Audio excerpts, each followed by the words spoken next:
Hello friends, मैं जय आपका विशेष ज्ञान में स्वागत है। फ्रेंड्स आज की इस वीडियो में मैं आपको बताऊंगा कि आप टैली में बैलेंस शीट को कैसे फाइनलाइज कर सकते हैं।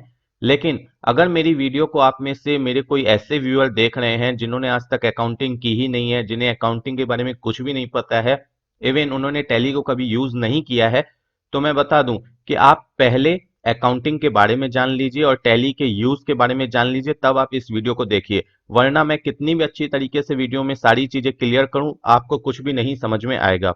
इसके अलावा मैं जो यहाँ पर बैलेंस शीट फाइनलाइज करने के बारे में बताऊंगा, ये मैं इंडिविजुअल एसएससी को ध्यान में रख के बताऊंगा। इनकम टैक्स में जो इंडिविजुअल एसएससी होते हैं उनको ध्यान में रख के मैं बताऊंगा कि आपको बैलेंस शीट को कैसे फाइनलाइज करना है। यानी सोल प्रोप्राइटरशिप के केस में बैलेंस शीट कैसे फाइनलाइज होती है, इसके बारे में मैं आज की इस वीडियो में बताऊंगा। यहाँ पर मैं पार्टनरशिप, एलएलपी या कंपनी के केस में बैलेंस शीट को कैसे फाइनलाइज किया जाता है इसके बारे में नहीं बताऊंगा। क्योंकि फ्रेंड्स कुछ चीजें आपको सेम मिलेंगी पार्टनरशिप, एलएलपी या कंपनी के केस में, इंडिविजुअल से कुछ चीजें सेम मिलेंगी बैलेंस शीट को फाइनलाइज करने के प्रोसेस में, लेकिन बहुत सारी चीजें वहां पर चेंज हो जाती है। जैसे अगर मैं एक एग्जांपल लूं पार्टनरशिप फर्म का, तो यहाँ पर देखिए पार्टनरशिप फर्म की जब आप बैलेंस शीट को फाइनलाइज करेंगे तो जो चीजें इंडिविजुअल के केस में होती है वो सारी चीजें तो लगभग होंगी। इसके अलावा वहां पर कुछ एडिशनल चीजें भी होती है बैलेंस शीट को फाइनलाइज करने के लिए। जैसे अगर मानकर चलिए जो पार्टनर्स हैं उनके बीच में जो एग्रीमेंट होता है, वहां पर जो एग्रीमेंट होता है उसमें पार्टनर्स की कैपिटल लगती है, कैपिटल के ऊपर इंटरेस्ट पे करती है उन्हें फर्म। इसके अलावा जो उन्होंने लोन दिया है फर्म को तो उस पर भी इंटरेस्ट पे करती है उन्हें फर्म। या जो पार्टनर्स हैं अगर उन्होंने ड्राइंग की है, फर्म से कुछ पैसे निकाले हैं, तो उस केस में जो पार्टनर्स हैं वो फर्म को इंटरेस्ट पे करते हैं और सैलरी भी उठाते हैं पार्टनर्स फर्म से। इसके अलावा जो इनकम टैक्स पे होती है, जो भी पे करते हैं वो लोग इनकम टैक्स, वो उनकी पीएनडल में जाती है। उसके बाद जो मतलब टैक्स पे करने के बाद जो प्रॉफिट आती है वो प्रॉफिट उनके बीच में डिवाइड होती है। भले वो जो इनकम टैक्स है वो इनकम टैक्स में डिसअलाउ होती है जो उन्होंने पे की है, लेकिन इस तरीके से उनके केस में मतलब बैलेंस शीट को फाइनलाइज करने के लिए ये एडिशनल एंट्रीज करनी पड़ती हैं, जो कि इंडिविजुअल के केस में नहीं होती है। तो इंडिविजुअल का केस बहुत ही सिंपल होता है, इसीलिए मैंने यहाँ पर इंडिविजुअल के केस को लिया है। तो यहाँ पर जो भी चीजें मैं बताऊंगा इंडिविजुअल को ध्यान में रखते हुए बताऊंगा, और वैसे इंडिविजुअल को ध्यान में रखते हुए बताऊंगा जो लोग अकाउंट्स मेंटेन करते हैं और एक्रुअल बेसिस पर अपनी अकाउंटिंग करते हैं। फ्रेंड्स अब आपके माइंड में एक क्वेश्चन अराइज हो रहा होगा कि बैलेंस शीट को कब, क्यों, कैसे और कितने समय के अंदर बैलेंस शीट को फाइनलाइज किया जा सकता है। तो देखिए, सबसे पहले मैं बता दूं कि बैलेंस शीट को कब आप फाइनलाइज करेंगे। तो जैसे कि आपको पता होगा कि किसी भी फाइनेंशियल ईयर की स्टार्टिंग डेट कौन सी होती है, 1 अप्रैल होती है, और उसकी जो एंडिंग डेट होती है वो 31 मार्च होती है। तो जो बैलेंस शीट है वो फाइनलाइज होती है लास्ट डेट को, यानी 31 मार्च को। तो देखिए फ्रेंड्स, अगर मैं टैली की बात करूं, तो जो आप पर डे की एंट्रीज पास करते हैं टैली में, तो टैली ऑटोमेटिक उसका इफेक्ट बैलेंस शीट में डाल देती है। तो जब आप 31 मार्च को बैलेंस शीट को फाइनलाइज करते हैं तो वहां पर आपको ज्यादा मेहनत करने की रिक्वायरमेंट नहीं होती है। कुछ चीजें होती है वो मैं आपको आगे बताऊंगा, लेकिन बहुत ज्यादा मेहनत नहीं करनी होती है क्योंकि सारी चीजें आपकी ऑटोमेटिक बैलेंस शीट में अफेक्ट हो जाता है, तो आपको बहुत ज्यादा चीजें नहीं करनी होती है। लेकिन अगर मैं मैनुअल जो लोग अकाउंटिंग करते हैं उनकी बात करूं, तो क्योंकि उनके केस में वो लास्ट डेट को ही बैलेंस शीट बनाते हैं, क्योंकि बैलेंस शीट साल में एक बार बनती है, तो वहां पर उन्हें एक एक चीज को देख देख कर जो भी उन्होंने रिकॉर्ड किया है अपना अकाउंट्स, उसके हिसाब से एक एक चीज को वहां पर बैलेंस शीट में फीड करना होता है, जो आपको टैली में नहीं करना होता है। तो आपके लिए ये तो इजी है कि आप बैलेंस शीट को टैली में इजीली बना सकते हैं, यानी फाइनलाइज कर सकते हैं। अब रही बात कि ये जो बैलेंस शीट है इसे फाइनलाइज क्यों किया जाता है, तो देखिए सबसे पहले आप लोग ये बात समझ लीजिए कि जो भी आपने एंट्रीज की है पर डे की, जो भी आपने एंट्रीज की है, तो टैली में उसका इफेक्ट ऑटोमेटिक बैलेंस शीट में पड़ जाता है। तो जब ईयर एंड होती है 31 मार्च को, तो हम लोग बैलेंस शीट को फाइनलाइज करते हैं। तो आप लोग ये जान लीजिए कि हम लोग बैलेंस शीट को क्यों फाइनलाइज करते हैं, कौन सी ऐसी जरूरत पड़ती है बैलेंस शीट को फाइनलाइज करने की। तो इसके पीछे तीन चार चीजें हैं। जैसे जो भी हमने एंट्रीज की हैं उसमें कहीं कोई एरर है कि नहीं है, ये चेक करने के लिए हम लोग बैलेंस शीट को एक बार पूरी तरीके से चेक करते हैं। यानी जो भी हमने एंट्रीज आज तक पास की है उस पर एक बार हम नजर दौड़ा लेते हैं कि कहीं कोई ऐसी एंट्री तो नहीं है जो हमने बाई मिस्टेक गलत पास कर दी है। यानी करनी किसी और के लिए थी, कर दी किसी और के लिए, करनी कुछ और एंट्री थी, कर दी कोई और एंट्री। ये चीज चेक करने के लिए हम लोग बैलेंस शीट को चेक करते हैं 31 मार्च को। इसके अलावा एडजस्टमेंट एंट्री को करने के लिए, जो एंट्रीज अभी तक हमने नहीं किया, जो हमारी कुछ ऐसी एंट्रीज होती हैं जो 31 मार्च को ही हो सकती हैं, तो वैसी एंट्रीज को ही करने के लिए हम लोग 31 मार्च को एंट्रीज पास करते हैं एडजस्टमेंट की या प्रोविजन की, जिसे हम कह सकते हैं कि ये जो हम एंट्री कर रहे हैं बैलेंस शीट को फाइनलाइज करने के लिए कर रहे हैं। इसके अलावा जो भी चीजें आपको बैलेंस शीट में रिफ्लेक्ट होती हैं वो प्रॉपर वे में रिफ्लेक्ट हो, उस चीज को ध्यान में रखते हुए हमें बैलेंस शीट को फाइनलाइज करना होता है। जैसे कोई चीज आपको कहीं और दिख रही है जो कि आपको दिखनी कहीं और चाहिए, लास्ट डेट को आपको कहीं और दिखनी चाहिए, उसका इफेक्ट डालने के लिए हम लोग ऐसा करते हैं। तो फ्रेंड्स अब हम लोग ये जानेंगे कि बैलेंस शीट को फाइनलाइज करने में कितना समय लग सकता है।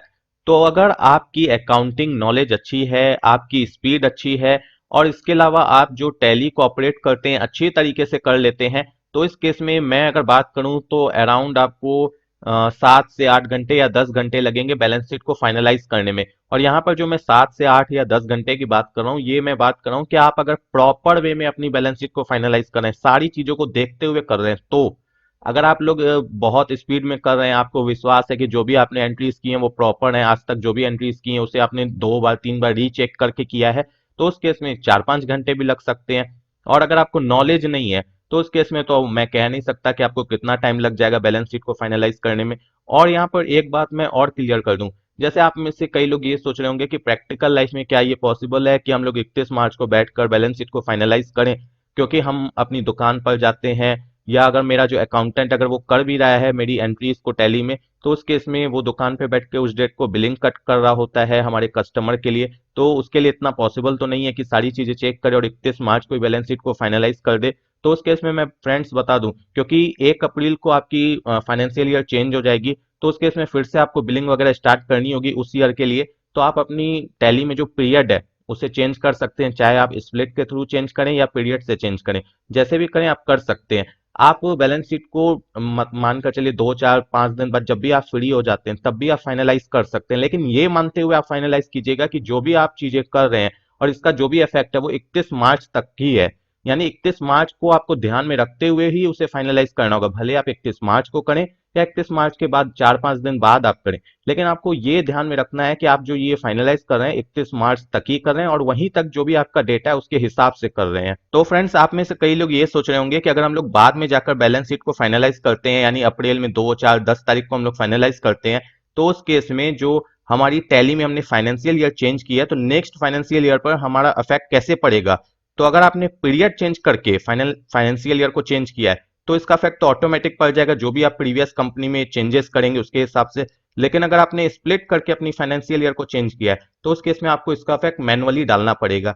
तो फ्रेंड्स अगर आपके पास पॉसिबल है 31 मार्च को बैलेंस शीट को फाइनलाइज करना तो आप पहले वो कर लें, अगर पॉसिबल नहीं है तो आपको इतनी मेहनत तो करनी ही पड़ेगी। तो फ्रेंड्स अब हम लोग ये समझेंगे कि बैलेंस शीट को कैसे फाइनलाइज किया जाता है, और जब हम बैलेंस शीट को फाइनलाइज करते हैं तो हमें किन किन डॉक्यूमेंट्स की रिक्वायरमेंट होती है बैलेंस शीट को फाइनलाइज करते टाइम। तो देखिए फ्रेंड्स, आगे बढ़ने से पहले मैं कुछ बातें और क्लियर कर देना चाहता हूं। जैसे कि सभी के बिजनेस में कुछ ना कुछ अलग ट्रांजेक्शन्स होती है, तो यहाँ पर मैं सभी की जो प्रॉब्लम्स है या जो सभी की सिचुएशन है सबको सॉल्व नहीं कर सकता हूँ एक ही वीडियो के अंदर। आपको जो भी प्रॉब्लम होगी आप मुझे कमेंट बॉक्स में बताएंगे, मैं उसका सॉल्यूशन कमेंट बॉक्स में दे दूंगा। यहाँ पर जो मैं अपने डेमो के हिसाब से जो मैं एज्यूम करूंगा मैं उसके हिसाब से आपको बैलेंस शीट को फाइनलाइज करने का प्रोसेस बताऊंगा। सबसे पहली बात तो ये याद रखिएगा कि वीडियो को देखने के बाद आप ये नहीं बोलिएगा कि यहाँ पर आपने कुछ चीजें छोड़ दी हैं, क्योंकि सभी के बिजनेस में कुछ ना कुछ अलग ट्रांजैक्शंस होती है, कुछ ना कुछ अलग तरीके होते हैं, तो सारी चीजों को एक साथ मैं नहीं बता पाऊंगा एक ही वीडियो में, पहली बात। और दूसरी बात, कोई भी बात मैं अगर बताऊंगा तो मैं उसकी डिटेल में कुछ नहीं बताऊंगा। जैसे अगर मैं बताऊंगा आपको कि डेप्रिसिएशन एंट्री कैसे करनी है तो मैं सिर्फ एंट्री करके दिखा दूंगा। जैसे मैं बताऊंगा कि इनकम टैक्स अगर आपको पे करना है तो उसकी प्रोविजन एंट्री आपको पास करनी है, तो मैं सिर्फ एंट्री पास करके बता दूंगा। वो एंट्री मैंने क्यों पास की, क्यों पास की जाती है, ये सारी चीजें मैं नहीं बताऊंगा। मैं इसलिए नहीं बताऊंगा, मैं आपको क्लियर कर देता हूं, क्योंकि ये सारी चीजें अगर मैं बताने बैठूंगा तो एक एक टॉपिक को बताने में कम से कम 20-25 मिनट लगेंगे या 10 मिनट लगेंगे, तो उस हिसाब से अगर मैं इस वीडियो को कंप्लीट करना चाहूंगा तो मेरी ये 2 से 3 घंटे में ये वीडियो मेरी कंप्लीट होगी, जो मुझे चाहिए नहीं। यहाँ पर जो भी चीजें मैं बताऊंगा सिर्फ आपको बैलेंस शीट को फाइनलाइज करने के लिए क्या क्या चीजें करनी होती है मैं वो बताऊंगा।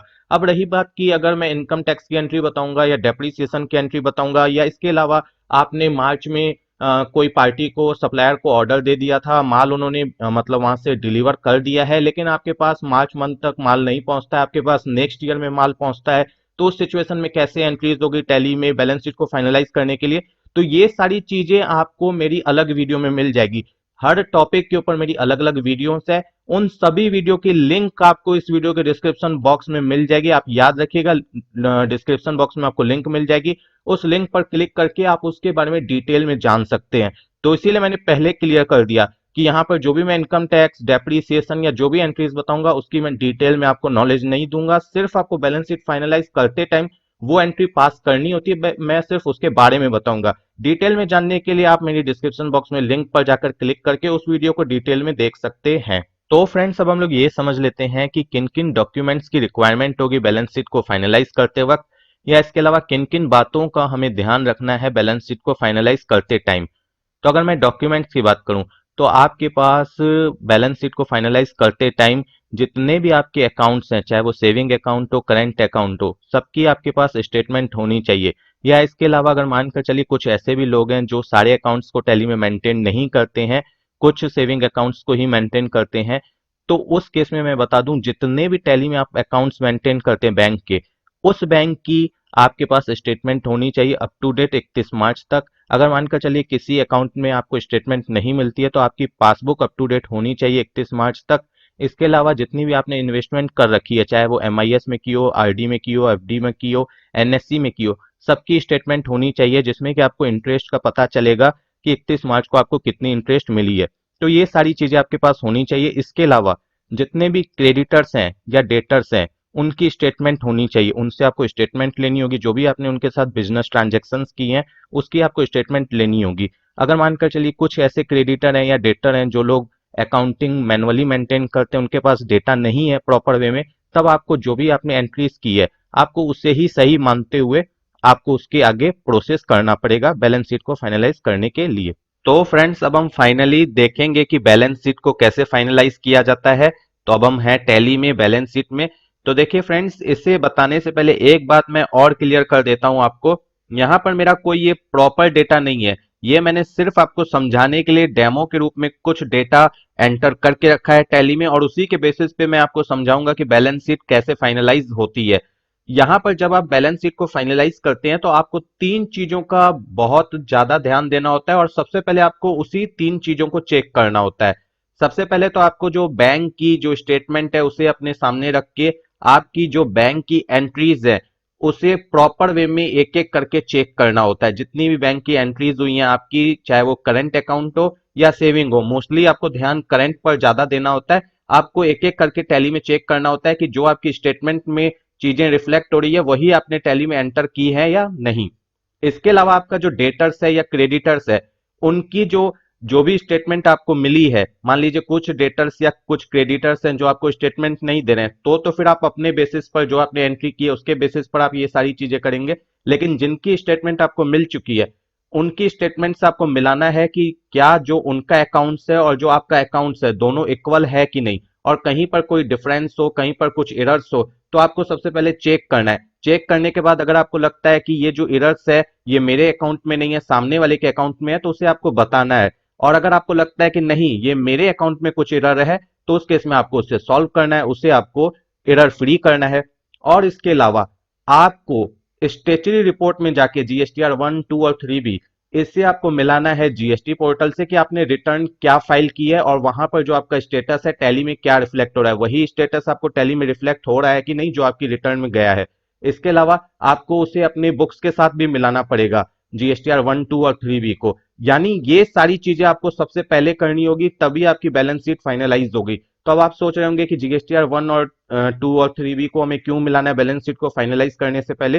तो देखिए फ्रेंड्स, अगर कोई भी एरर्स होगी जीएसटीआर 1, 2 या 3B में, या कोई भी डिफरेंस होगा, तो उस केस में आपका उसका इफेक्ट पीएनएल में पड़ता है, प्रॉफिट एंड लॉस अकाउंट और ट्रेडिंग अकाउंट में उसका इफेक्ट पड़ेगा, जिसका इफेक्ट अल्टीमेटली आपको बैलेंस शीट पर पड़ जाएगा, क्योंकि जो आपकी प्रॉफिट है वो ट्रांसफर होती है बैलेंस शीट में।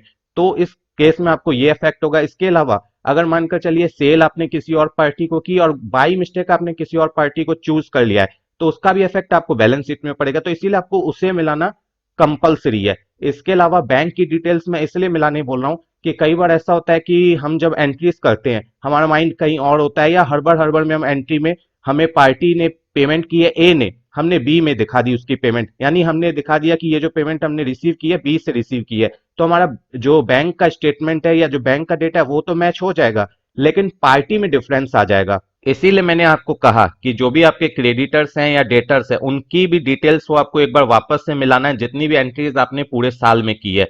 तो आपने क्या समझा कि आपको एक बैंक की डिटेल्स को मिलाना है स्टेटमेंट के थ्रू, एक आपको क्रेडिटर या डेटर की डिटेल्स को मिलाना है स्टेटमेंट के थ्रू, और अगर स्टेटमेंट नहीं है तो फिर आप अपने सेल्फ डिसीजन से जो आपने एंट्री किया उसके बेसिस पर आपको एक बार रीचेक कर लेना है। इसके अलावा जीएसटीआर 1 और 2 और 3 को भी आपको एक बार मिलाना है जीएसटी पोर्टल के साथ भी और अपने अकाउंट्स के साथ भी। तो फ्रेंड्स, ये सारी चीजें आपको मिलानी पड़ेगी। और मैं यहां पर क्लियर कर दूं कि ये सारी चीजें हम आपको सजेस्ट कर सकते हैं कि आपको करनी है, कर कर हम प्रैक्टिकल आपको नहीं दिखा सकते हैं कि कैसे की जाती है। हम प्रोसेस बता सकते हैं लेकिन एक एक चीज करके नहीं दिखा सकते हैं, क्योंकि फ्रेंड्स सबके केस में कुछ ना कुछ अलग ट्रांजेक्शन होती है और हम यहाँ पर कोई अपना रियल डेटा लेके नहीं बैठे हैं, हम यहाँ पर अपना डेमो डेटा लेकर बैठे हैं जिसके थ्रू हम आपको बता रहे हैं। और अगर मानकर चलिए मैं आपको सब चीज एक एक करके प्रैक्टिकल समझाने भी जाऊं तो एक तो ये डिफरेंस आएगा कि आपकी ट्रांजेक्शन अलग होगी, मेरी अलग होगी, पहली बात। दूसरा यहाँ पर ये डिफरेंस आएगा कि यहाँ पर जो भी मैं चीजें बताऊंगा हो सकता है आपके केस में वैसी कोई चीज हो ही नहीं। तीसरी बात ये आएगी कि यहाँ पर जो भी चीजें मैं आपको बताऊंगा तो उसमें मेरा टाइम बहुत ज्यादा कंज्यूम होगा, क्योंकि एक एक चीज को मैं मिलाकर आपको दिखाऊंगा प्रैक्टिकली तो वो पॉसिबल नहीं है। तो यहाँ पर हम आपको सजेस्ट कर सकते हैं कि किस तरीके से आपको डेटा चेक करना है और कौन कौन से डेटा को चेक करना है बैलेंस शीट को फाइनलाइज करने के लिए। रही बात कुछ एंट्रीज की कि कौन सी एंट्री 31 मार्च को होती है, तो वो हम आपको प्रैक्टिकली दिखा सकते हैं कि कौन कौन सी एंट्रीज हो सकती है और किस तरीके से हो सकती है। फ्रेंड्स, मैं आपको जो भी चीजें बताने जा रहा हूँ टैली में, मैं ये एज्यूम करके बताने जा रहा हूं कि आपका जो भी डेटा है वो आपने प्रॉपर वे में किया है। इसके अलावा जो भी आपकी एंट्रीज हैं वो एरर फ्री हैं, यानी आपकी कोई मिस्टेक नहीं है टैली में एंट्रीज को करते टाइम। या इसके अलावा अगर कोई छोटी मोटी एरर्स है तो वो ठीक है, वो उससे मैं आपको बताऊंगा जब मैं ये बैलेंस शीट फाइनलाइज करने का प्रोसेस बताऊंगा तो आप उससे ठीक कर लेंगे। लेकिन अगर कोई बड़ी एरर्स हैं, जैसे बड़ी एरर्स में आपके बुक्स में सेल कुछ और दिखाई दे रही है, आपने जीएसटी पोर्टल पे कुछ और रिटर्न फाइल कर दी है, इसके अलावा बुक्स में परचेज कुछ और है, जीएसटी पोर्टल पे कुछ और दिखाई दे रहा है, आईटीसी बुक्स में कुछ और दिखाई दे रही है, जीएसटी पोर्टल पे कुछ और दिखाई दे रही है, तो ऐसे केसेस कई लोगों के केस में आते हैं। कई लोग इस तरीके की मिस्टेक करते हैं रिटर्न फाइल करते टाइम। तो मैं वो सारी चीजें आपको यहाँ पर क्लियर नहीं करूंगा, वो तो अलग अलग वीडियोस में मेरी क्लियर है, या इसके अलावा आप अपने सीए या कंसल्टेंट से उसके लिए सजेशन ले सकते हैं। लेकिन अगर आपकी सारी चीजें प्रॉपर वे में है, परफेक्ट है अकाउंट्स, तो उस केस में आप बैलेंस शीट कैसे फाइनलाइज करेंगे वो अब मैं बताने जा रहा हूं। क्योंकि फ्रेंड्स वो सारी चीजें बता पाना पॉसिबल नहीं है, क्योंकि सबके केस में कुछ ना कुछ डिफरेंस होगा, तो उतनी सारी चीजें लेकर बैठना पॉसिबल नहीं है। इसके अलावा जो मैं बैलेंस शीट बताने जा रहा हूं ये मैं इनकम टैक्स को ध्यान में रखते हुए बताने जा रहा हूं, यानी इनकम टैक्स में जो आप रिटर्न फाइल करेंगे इसी के बेसिस पे करेंगे, तो मैं उसको भी ध्यान में रखते हुए बताने जा रहा हूं कि बैलेंस शीट कैसे फाइनलाइज करनी है। फ्रेंड्स, जब आप बैलेंस शीट को फाइनलाइज करेंगे तो सबसे पहली चीज जो चेक करेंगे वो चेक करेंगे बैंक की डिटेल्स को, चाहे वो करंट अकाउंट हो या सेविंग अकाउंट हो। और अगर मैं बैंक की डिटेल्स में भी बात करूं तो सबसे पहले करंट अकाउंट की डिटेल्स को चेक करेंगे अपनी स्टेटमेंट के साथ। वो इसलिए क्योंकि सबसे पहले अगर आप बैंक डिटेल्स को चेक करेंगे तो उससे ही आपकी बहुत सारी प्रॉब्लम सॉल्व हो जाएगी। कहीं पर कुछ मिस्टेक होगी तो वो आपकी ठीक हो जाएगी। जैसे कि पीएनडल में कुछ एक्सपेंसेस होते हैं जो आपने बैंक के थ्रू कर रखे हैं, तो वो आपके सॉल्व हो जाएंगे अगर आप बैंक की डिटेल्स को मिलाएंगे मिलाएंगे तो वहां पर आपको अपनी गलती पता चलेगी, जिसके कारण आप उसे सॉल्व कर पाएंगे। अगर आपने किसी पार्टी को पेमेंट की है और उस केस में किसी और को करनी थी और किसी और को आपने पेमेंट कर दी, तो वो भी आपको पता चल पाएगा अगर आप बैंक की डिटेल्स को मिलाएंगे। तो सबसे पहले हम उसे मिलाएंगे। तो इसे मिलाया कैसे जाता है, जब आप बैलेंस शीट को ओपन कर लेंगे तो आपको पता होगा कि बैंक की डिटेल्स हमें करंट एसेट्स में रिफ्लेक्ट होती है। ठीक है, यहाँ पर बैंक अकाउंट रिफ्लेक्ट हो रहा है। अब यहां पर मैंने दो बैंक अकाउंट मेंटेन किए हैं, एक करंट अकाउंट एक सेविंग अकाउंट। तो अगर मानकर चलिए सबसे पहले मुझे करंट अकाउंट को मिलाना है, तो जो आपकी स्टेटमेंट है तो उसमें 31 मार्च को क्लोजिंग बैलेंस रिफ्लेक्ट हो रहा होगा। तो सबसे पहले आपको यहां पर देखना है कि जो स्टेटमेंट के अंदर क्लोजिंग बैलेंस रिफ्लेक्ट हो रहा है वही बैलेंस आपको यहां पर रिफ्लेक्ट हो रहा है या नहीं। अगर वही रिफ्लेक्ट हो रहा है तब आपका 10% जो माइंड में हेडेक है वो खत्म, यानी आपका ये बैलेंस रिफ्लेक्ट होने का मतलब, सही सही रिफ्लेक्ट होने का मतलब 10% आपके माइंड से हेडेक खत्म, यानी आपको लगेगा कि आपने जो एंट्रीज की हैं वो प्रॉपर की होंगी। ठीक है, अगर यहां पर कुछ डिफरेंस है तब तो आपको अंदर जाके चेक करना ही करना है। लेकिन अगर यहां पर कोई डिफरेंस नहीं भी है, मान लीजिए जो आपको स्टेटमेंट में क्लोजिंग बैलेंस रिफ्लेक्ट हो रहा है वही यहां पर रिफ्लेक्ट हो रहा है, तो भी आपको अंदर जाना है। यहां पर सिर्फ आपका हेडेक खत्म हो जाएगा कुछ परसेंट, लेकिन आपको चेक जरूर करना है। अब अंदर जाने के बाद आपको क्या करना है, ओपनिंग बैलेंस चेक करना है बैंक का। उसके बाद हर मंथ का क्लोजिंग बैलेंस चेक करना है। जैसे आपको यहाँ पर रिफ्लेक्ट हो रहा होगा क्लोजिंग बैलेंस हर मंथ का। मेरे केस में मैंने एग्जांपल लिया तो मेरे में लगभग आपको सेम रिफ्लेक्ट हो रहा है, लेकिन आपके केस में अलग भी रिफ्लेक्ट होगा। तो आपको उसे चेक करना है हर मंथ की स्टेटमेंट से। हर मंथ की जो स्टेटमेंट होगी उसमें आपको क्लोजिंग बैलेंस रिफ्लेक्ट होगा। सबसे पहले आपको ये चेक करना है कि सारे मंथ के क्लोजिंग बैलेंस सेम है या नहीं। अगर सारे मंथ के क्लोजिंग बैलेंस सेम है तो आपका 50% हेडेक और खत्म हो जाएगा। लेकिन अब आप सोच रहे होंगे कि क्या हर मंथ के जो क्लोजिंग बैलेंस है वो सेम हो सकते हैं? 99% केस में तो सेम होंगे, लेकिन 1% ऐसा है जहां पर सेम नहीं भी होंगे कुछ मंथ। वो इसलिए, जैसे मानकर चलिए किसी पार्टी ने आपको चेक दी 29 अप्रैल को, फॉर एग्जाम्पल मैं ले रहा हूं 29 अप्रैल को, और आपने बैंक में जाकर वो चेक लगाई 30 अप्रैल को, तो आप टैली में तो 30 तारीख को एंट्री कर देंगे। लेकिन बैंक में जो पैसे आए हैं, जो क्रेडिट हुए हैं, वो 1 मई को, 2 मई को या 3 मई को हुए हैं। तो उस केस में क्या होगा कि आपका बैलेंस ज्यादा रिफ्लेक्ट करेगा क्लोजिंग बैलेंस अप्रैल मंथ का, जबकि बैंक में वो जो क्रेडिट हुआ है वो मई मंथ में हुआ है, तो वहां पर मई मंथ में उसका डिफरेंस आएगा, यानी उस अमाउंट को वो मई में काउंट करेंगे बैंक वाले, और आप उसे काउंट कर रहे हैं अप्रैल में, तो उस केस में डिफरेंस आ सकता है। तो आप अंदर जाकर, जब इसके अंदर जाएंगे हर मंथ के अंदर, तो वहां पर जाकर आप उसे देख सकते हैं कि कहां पर ये डिफरेंस आ रहा है। लेकिन वो गलत चीज नहीं है, वो आपकी गलत एंट्री नहीं है, वो आपकी प्रॉपर एंट्री है। इस केस में सिर्फ आपका एक डिफरेंस आएगा, बाकी केस में जो आपके क्लोजिंग बैलेंस है वो आपकी स्टेटमेंट से सेम मिल रहे हैं, तो परफेक्ट है। अब इसके बाद भी आप ये मत सोचिएगा कि मुझे अंदर जाके चेक नहीं करना है, वो आपको चेक इसलिए करना है, हो सकता है क्लोजिंग बैलेंस सेम है, लेकिन आपको पार्टी को पेमेंट करनी थी ए को, आपने बी को कर दी है, तो उस केस में भी तो बैलेंस तो सेम होगा, लेकिन यहां पर डिफरेंस आ जाएगा पार्टी के केस में, या कुछ और भी केस में डिफरेंस आ सकता है, जैसे एक्सपेंसेस वगैरह के में। तो आपको अंदर जाके हर मंथ का जो भी आपका है, जैसे अप्रैल है, इसके अंदर जाना है। यहाँ पर जैसे मेरे केस में एक एंट्री, आपके केस में 100, 200, 50, 20 जो भी एंट्री हो, आपको यहाँ पर इसे इस तरीके से कर देना है, कंडेंस्ड कर देना है, डिटेल में नहीं रखना है। डिटेल में रखने में थोड़ा आपको समझने में दिक्कत होगी और थोड़ा देखने में अच्छा सा नहीं लगेगा इंटरफेस। आपको कंडेंस करना है। देखिए डिटेल करने पे इस तरीके से इसके अंदर की एंट्रीज की डिटेल बाहर दिखाई देती है, आपको उसे हटा देना है। ठीक है। अब यहां पर आपको अपनी स्टेटमेंट लेनी हर मंथ की स्टेटमेंट लेके आपको डेबिट का बैलेंस अलग अलग करके चेक कर लेना है। सबसे पहले डेबिट का चेक कर लीजिएगा, फिर जो क्रेडिट साइड जो आपको बैलेंस रिफ्लेक्ट हो रहा है उसे चेक कीजिएगा। आप पार्टी को भी मिला सकते हैं, डेट्स को भी मिला सकते हैं, अमाउंट को भी मिला सकते हैं। उसके बाद फिर आप इस मंथ से बाहर निकलिएगा, फिर उसके बाद नेक्स्ट मंथ में आइएगा। इस तरीके से पूरे 12 महीने का डिटेल्स आप चेक कर लीजिएगा। अगर सारी चीजें ओके हैं तब आपको कोई दिक्कत नहीं है, आपने इसे मिला लिया। अगर कहीं पर कोई डिफरेंस है तो उसे आप अपने अनुसार ठीक कर लेंगे, जो भी आपके डिफरेंस हो आपके केस में। इसके अलावा इसी तरीके से सेम केस आपका सेविंग अकाउंट के साथ भी होगा, आप उसे भी उसी तरीके से कर लेंगे जैसे अभी मैंने समझाया करंट अकाउंट के केस में। अब आपको नेक्स्ट स्टेप क्या लेना है? आपको नेक्स्ट स्टेप लेना है कैश इन हैंड को चेक करना है। यहाँ पर कैश इन हैंड की डिटेल्स तो चेक नहीं कर सकता है कोई भी, बहुत ज्यादा पॉसिबल नहीं है किसी के लिए चेक करना। अगर उनकी कैश में ट्रांजेक्शन ज्यादा होती है तो एक एक डिटेल्स को चेक करना पॉसिबल नहीं है। यहाँ पर सिर्फ आपको कैश में चेक करना है कि निगेटिव कैश किसी डेट को या किसी मंथ में रिफ्लेक्ट तो नहीं हो रहा है। हो सकता है आपके पास उस डेट को कैश नहीं हो और आपने पेमेंट कर दी हो, क्योंकि कई लोग ऐसा करते हैं, बैक डेटेड एंट्री वगैरह करते हैं, तो उनके केस में ये ज्यादा प्रॉब्लम्स आती है। तो आपको निगेटिव कैश भी चेक कर लेना है। तो आपको क्या करना है, कैश इन हैंड के अंदर आना है, कैश के अंदर आना है। उसके बाद आपको क्या करना है, किसी भी एक मंथ में चले जाना है। ठीक है। जैसे मानकर चलिए अप्रैल या किसी भी मंथ में आप चले गए, यहां पर आप करेंगे डेली ब्रेकअप। आप देख सकते हैं डेली ब्रेकअप, इस पर आप क्लिक कर देंगे। उसके बाद यहां पर पीरियड पर आप पीरियड डाल देंगे पूरे साल की। अगर आप क्वार्टरली चेक करना चाहते हैं तो आप क्वार्टरली भी कर सकते हैं, इस तरीके से आप डाल देंगे। अब आपको क्या करना है, नीचे से ऊपर या ऊपर से नीचे आपको जाना है, और कहीं भी आपको क्लोजिंग बैलेंस में रेड रंग से रिफ्लेक्ट हो, जैसे अभी सब ब्लैक रंग से रिफ्लेक्ट हो रहे हैं, तब आपका कैश ठीक है। अगर आपको रेड रंग से कहीं भी रिफ्लेक्ट हो तो आपको समझ जाना है उस डेट को, उस मंथ में मेरा कैश निगेटिव हुआ था, तो उसे अगर आप ठीक कर सकते हैं, आपके लिए पॉसिबल है, तो आप उसे भी ठीक कर लें। तो इस तरीके से आपको ऊपर तक जाना है। देखिए मेरा कहीं पर भी निगेटिव कैश नहीं है, क्योंकि कहीं पर भी आपको रेड रंग से रिफ्लेक्ट नहीं हो रहा है। तो फ्रेंड्स इस तरीके से आप निगेटिव कैश को इजीली चेक कर सकते हैं। और भी तरीके होते हैं कैश को चेक करने के, लेकिन ये सबसे इजी प्रोसेस है और आप इससे जल्दी चेक कर सकते हैं नेगेटिव कैश को, इसीलिए मैंने आपको इजी प्रोसेस ही बताया।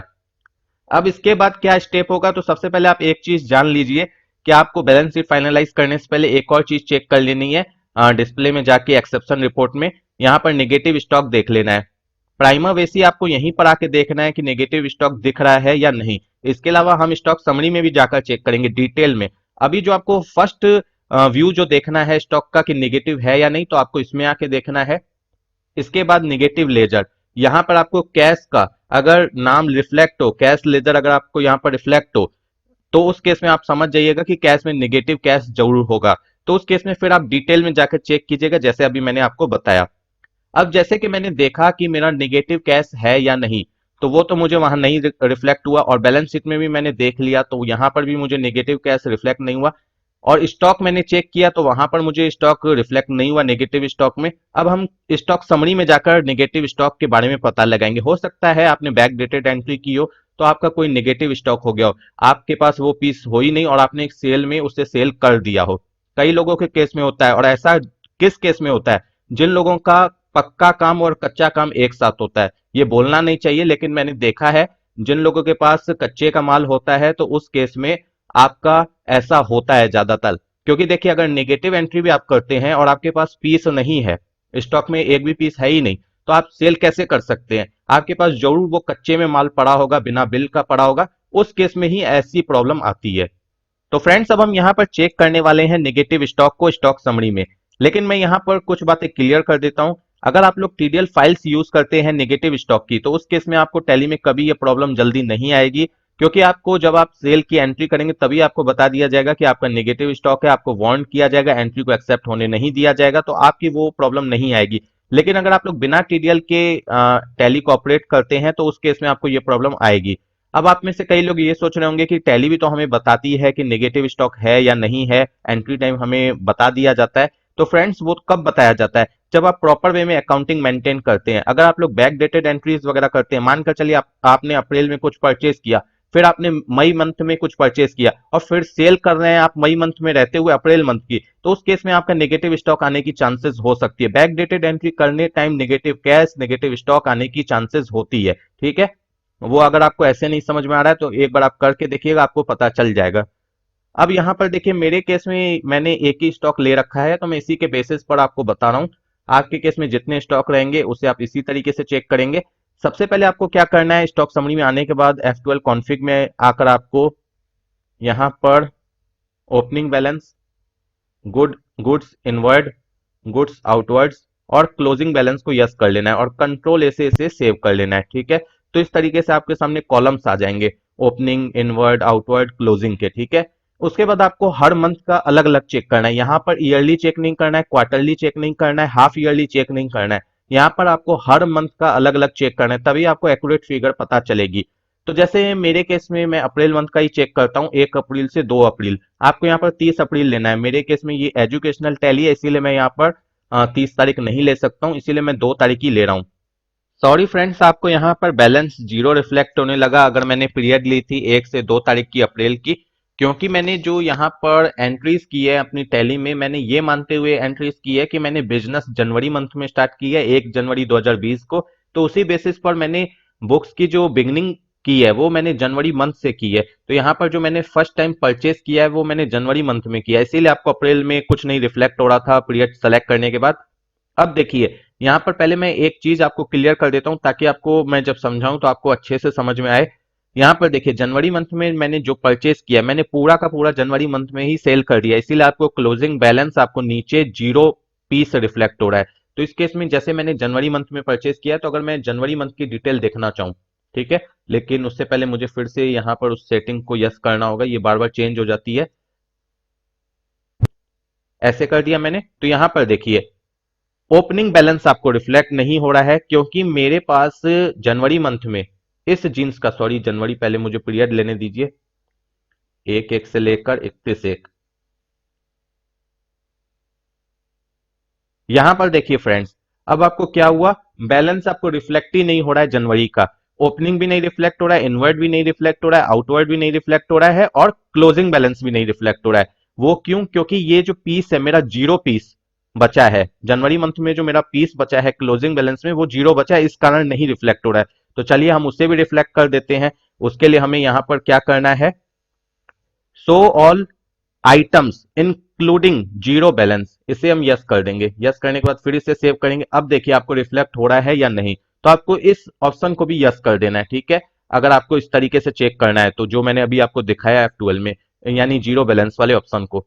फ्रेंड्स आप यहाँ पर देख सकते हैं कि जनवरी मंथ में मेरा जो जीन्स का ओपनिंग बैलेंस है वो जीरो है, क्योंकि यहाँ पर मेरे पास प्रीवियस मंथ का या प्रीवियस ईयर का कोई भी स्टॉक नहीं है। इसके साथ मैंने जनवरी मंथ में इनवर्ड, यानी इनवर्ड का मतलब होता है परचेज, मैंने परचेज किया है 100 पीस जीन्स, और मैंने सेल भी कर दिया है 100 पीस जीन्स, जो आपको आउटवर्ड में रिफ्लेक्ट हो रहा है, और क्लोजिंग बैलेंस आपको जीरो रिफ्लेक्ट हो रहा है। ठीक है, तो देखिए फ्रेंड्स, इसी तरीके से आपके जितने भी स्टॉक्स होंगे, 50, 100, 2000, जितने भी स्टॉक होंगे सारे आपको रिफ्लेक्ट होंगे। और मैंने आपको बता दिया कि स्टॉक की निगेटिविटी को चेक करने के लिए आपको हर मंथ की अलग अलग चेक करनी है। आपको जितने भी स्टॉक यहाँ पर रिफ्लेक्ट हो, तो आपको चेक कैसे करना है अब ये समझिएगा, ध्यान से समझिएगा। जितने भी स्टॉक रिफ्लेक्ट हो रहे हैं, अगर किसी भी स्टॉक में आपको इनवर्ड और आउटवर्ड रिफ्लेक्ट हो रहा है, एक साथ इनवर्ड भी रिफ्लेक्ट हो रहा है, एक साथ आउटवर्ड भी रिफ्लेक्ट हो रहा है, यानी जैसे कुछ स्टॉक ऐसे होंगे जो उस मंथ में सेल हुए ही नहीं होंगे, जैसे जनवरी मंथ में आपने उस स्टॉक को सेल नहीं किया होगा, तो उसे आपको चेक करना ही नहीं है। इसके अलावा कुछ स्टॉक ऐसे भी होंगे जिसे आपने जनवरी मंथ में सेल तो किया होगा लेकिन परचेज नहीं किया होगा। बात समझिएगा, अगर आपकी जनवरी मंथ में, जैसे मेरे केस में जनवरी मंथ है, तो परचेज अगर आपने किया है, सेल नहीं किया है, सेल किया है परचेज नहीं किया है, तो उसे आपको चेक नहीं करना है।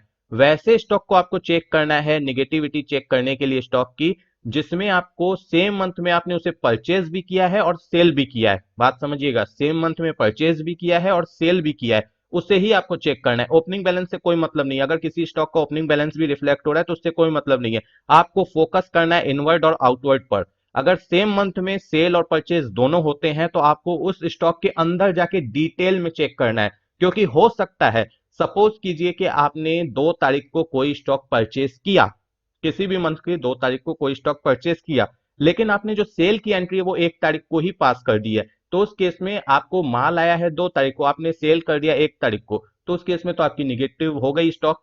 तो इसलिए उस डिटेल को चेक करने के लिए कि कहीं डेट का कोई डिफरेंस तो नहीं है, उस केस में आपको जाकर चेक करना है उस स्टॉक में जिस स्टॉक में सेम मंथ में ही परचेज और सेल दोनों अराइज हो रही हैं। ठीक है, आपको सिर्फ उसी स्टॉक को चेक करना है। तो वैसे स्टॉक आपको मुश्किल से, मुझे लगता है, हर मंथ में 30-40 मिलेंगे। अगर आपके पास 1000-2000 स्टॉक भी हैं तो 30-40 मिलेंगे। तो उस केस में अगर आप पूरे साल का स्टॉक का नेगेटिविटी चेक करना चाहते हैं तो मुझे लगता है 15-20 मिनट या आधे घंटे में आप चेक कर सकते हैं।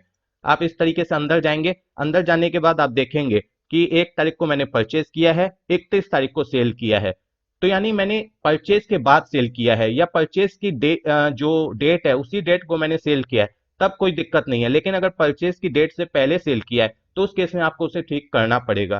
ठीक करने का अब क्या मतलब है कि अगर मानकर चलिए आपने रिटर्न वगैरह फाइल कर दिया तो आप उसे ठीक तो कर नहीं सकते हैं, उस केस में आपने ये एरर, मतलब एरर वाली एंट्री कर दी है, तो फ्रेंड्स आपका क्योंकि एरर अराइज हो चुका है, आपने एरर कर दिया है एंट्री को करते वक्त, जो कि गलत है। अगर कोई ऑफिसर आपकी इस तरीके की रिपोर्टिंग देख लेता है तो वो समझ जाएगा कि आप जो 2 नंबर का काम करते हैं, या आपने जो ये मिस्टेक की है इसके लिए आपके ऊपर पेनल्टी वगैरह भी लग सकती है।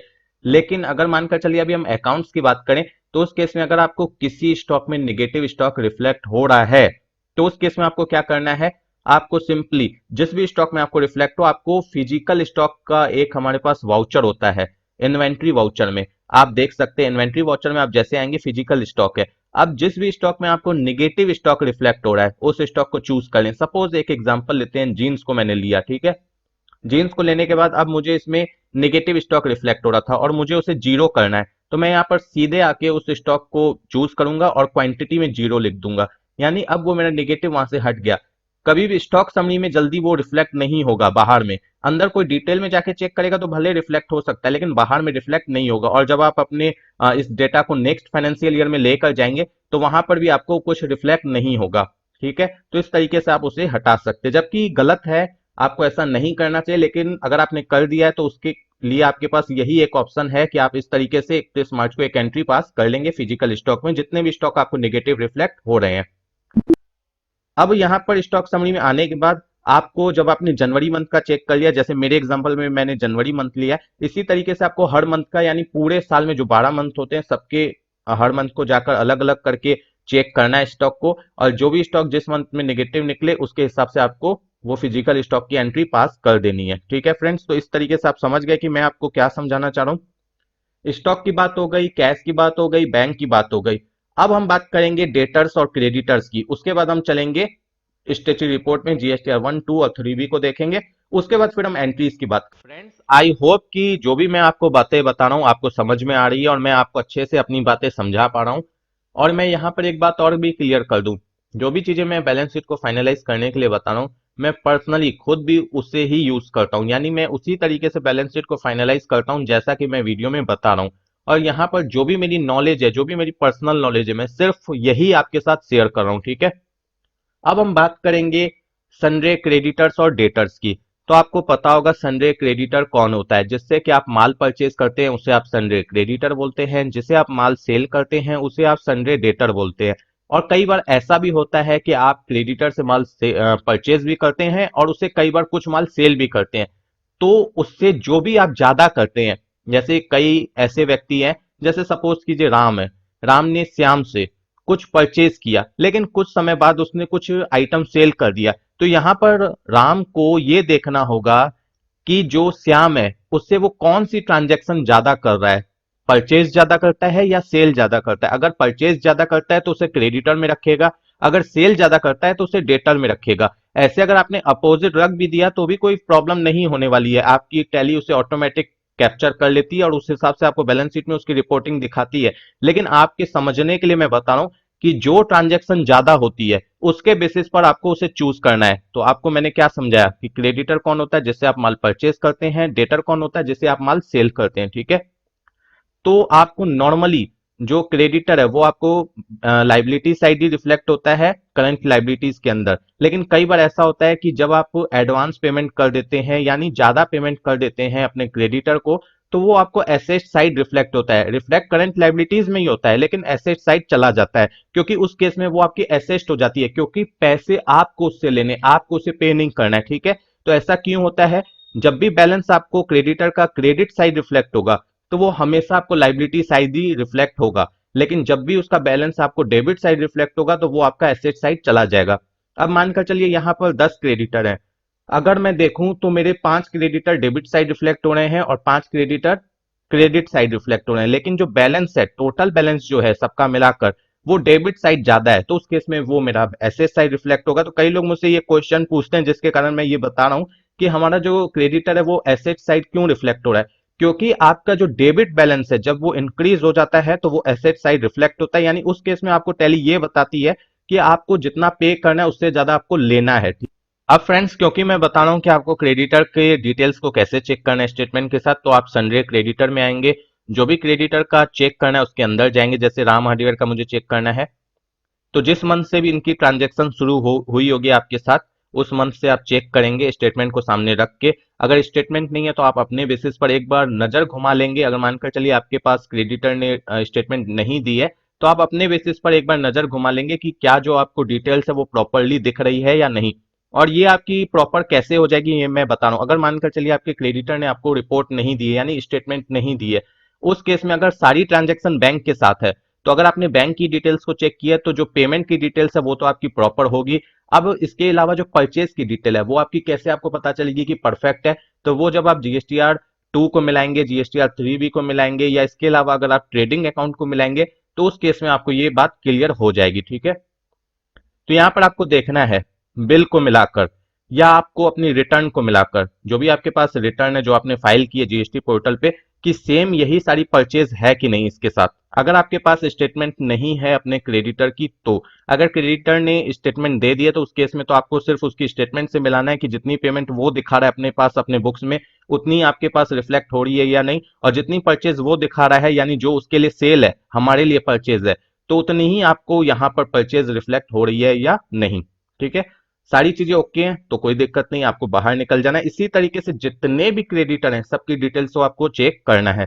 और कहीं पर भी कुछ डिफरेंस आता है तो आपको सबसे पहले अपने तरफ से चेक करना है कि आपके बुक्स में तो कोई प्रॉब्लम नहीं है। अगर आपके बुक्स में कोई प्रॉब्लम नहीं है तो सामने वाले को इन्फॉर्म करना है कि आपके बुक्स में ये प्रॉब्लम है। अगर आपके बुक्स में कोई प्रॉब्लम आती है तो आपको उसे ठीक करना है। अब ये प्रॉब्लम क्या होगी वो तो आप ही जान सकते हैं बेहतर, मैं तो आपको नहीं बता सकता हूँ। आपके केस में प्रॉब्लम क्या आ सकती है, मैं कुछ एग्जांपल्स देता हूँ। जैसे कि पेमेंट आपने 20,000 की है, सामने वाले ने दिखाया है 15,000, ठीक है। तो उस केस में तो आपकी ठीक है, सामने वाले की मिस्टेक है। लेकिन अगर मानकर चलिए आपने 15,000 दिखाया है, सामने वाले ने दिखाया कि 10,000 पेमेंट ही आई है, और उसकी जो बात है वो सही है, तो उस केस में आपको देखना है कि ये जो आपने 5,000 दिखाया है किस एंगल पे दिखाया है, कहीं आपकी एंट्री तो गलत नहीं है, या अगर एंट्री सही है तो हो सकता है किसी और को पे किया हो, एंट्री इस पार्टी के लिए कर दी हो। तो ये सारी चीजें आपको खुद से चेक करनी होगी, यानी आपको इसकी डिटेल्स चेक करनी होगी, जो भी क्रेडिटर्स की डिटेल है।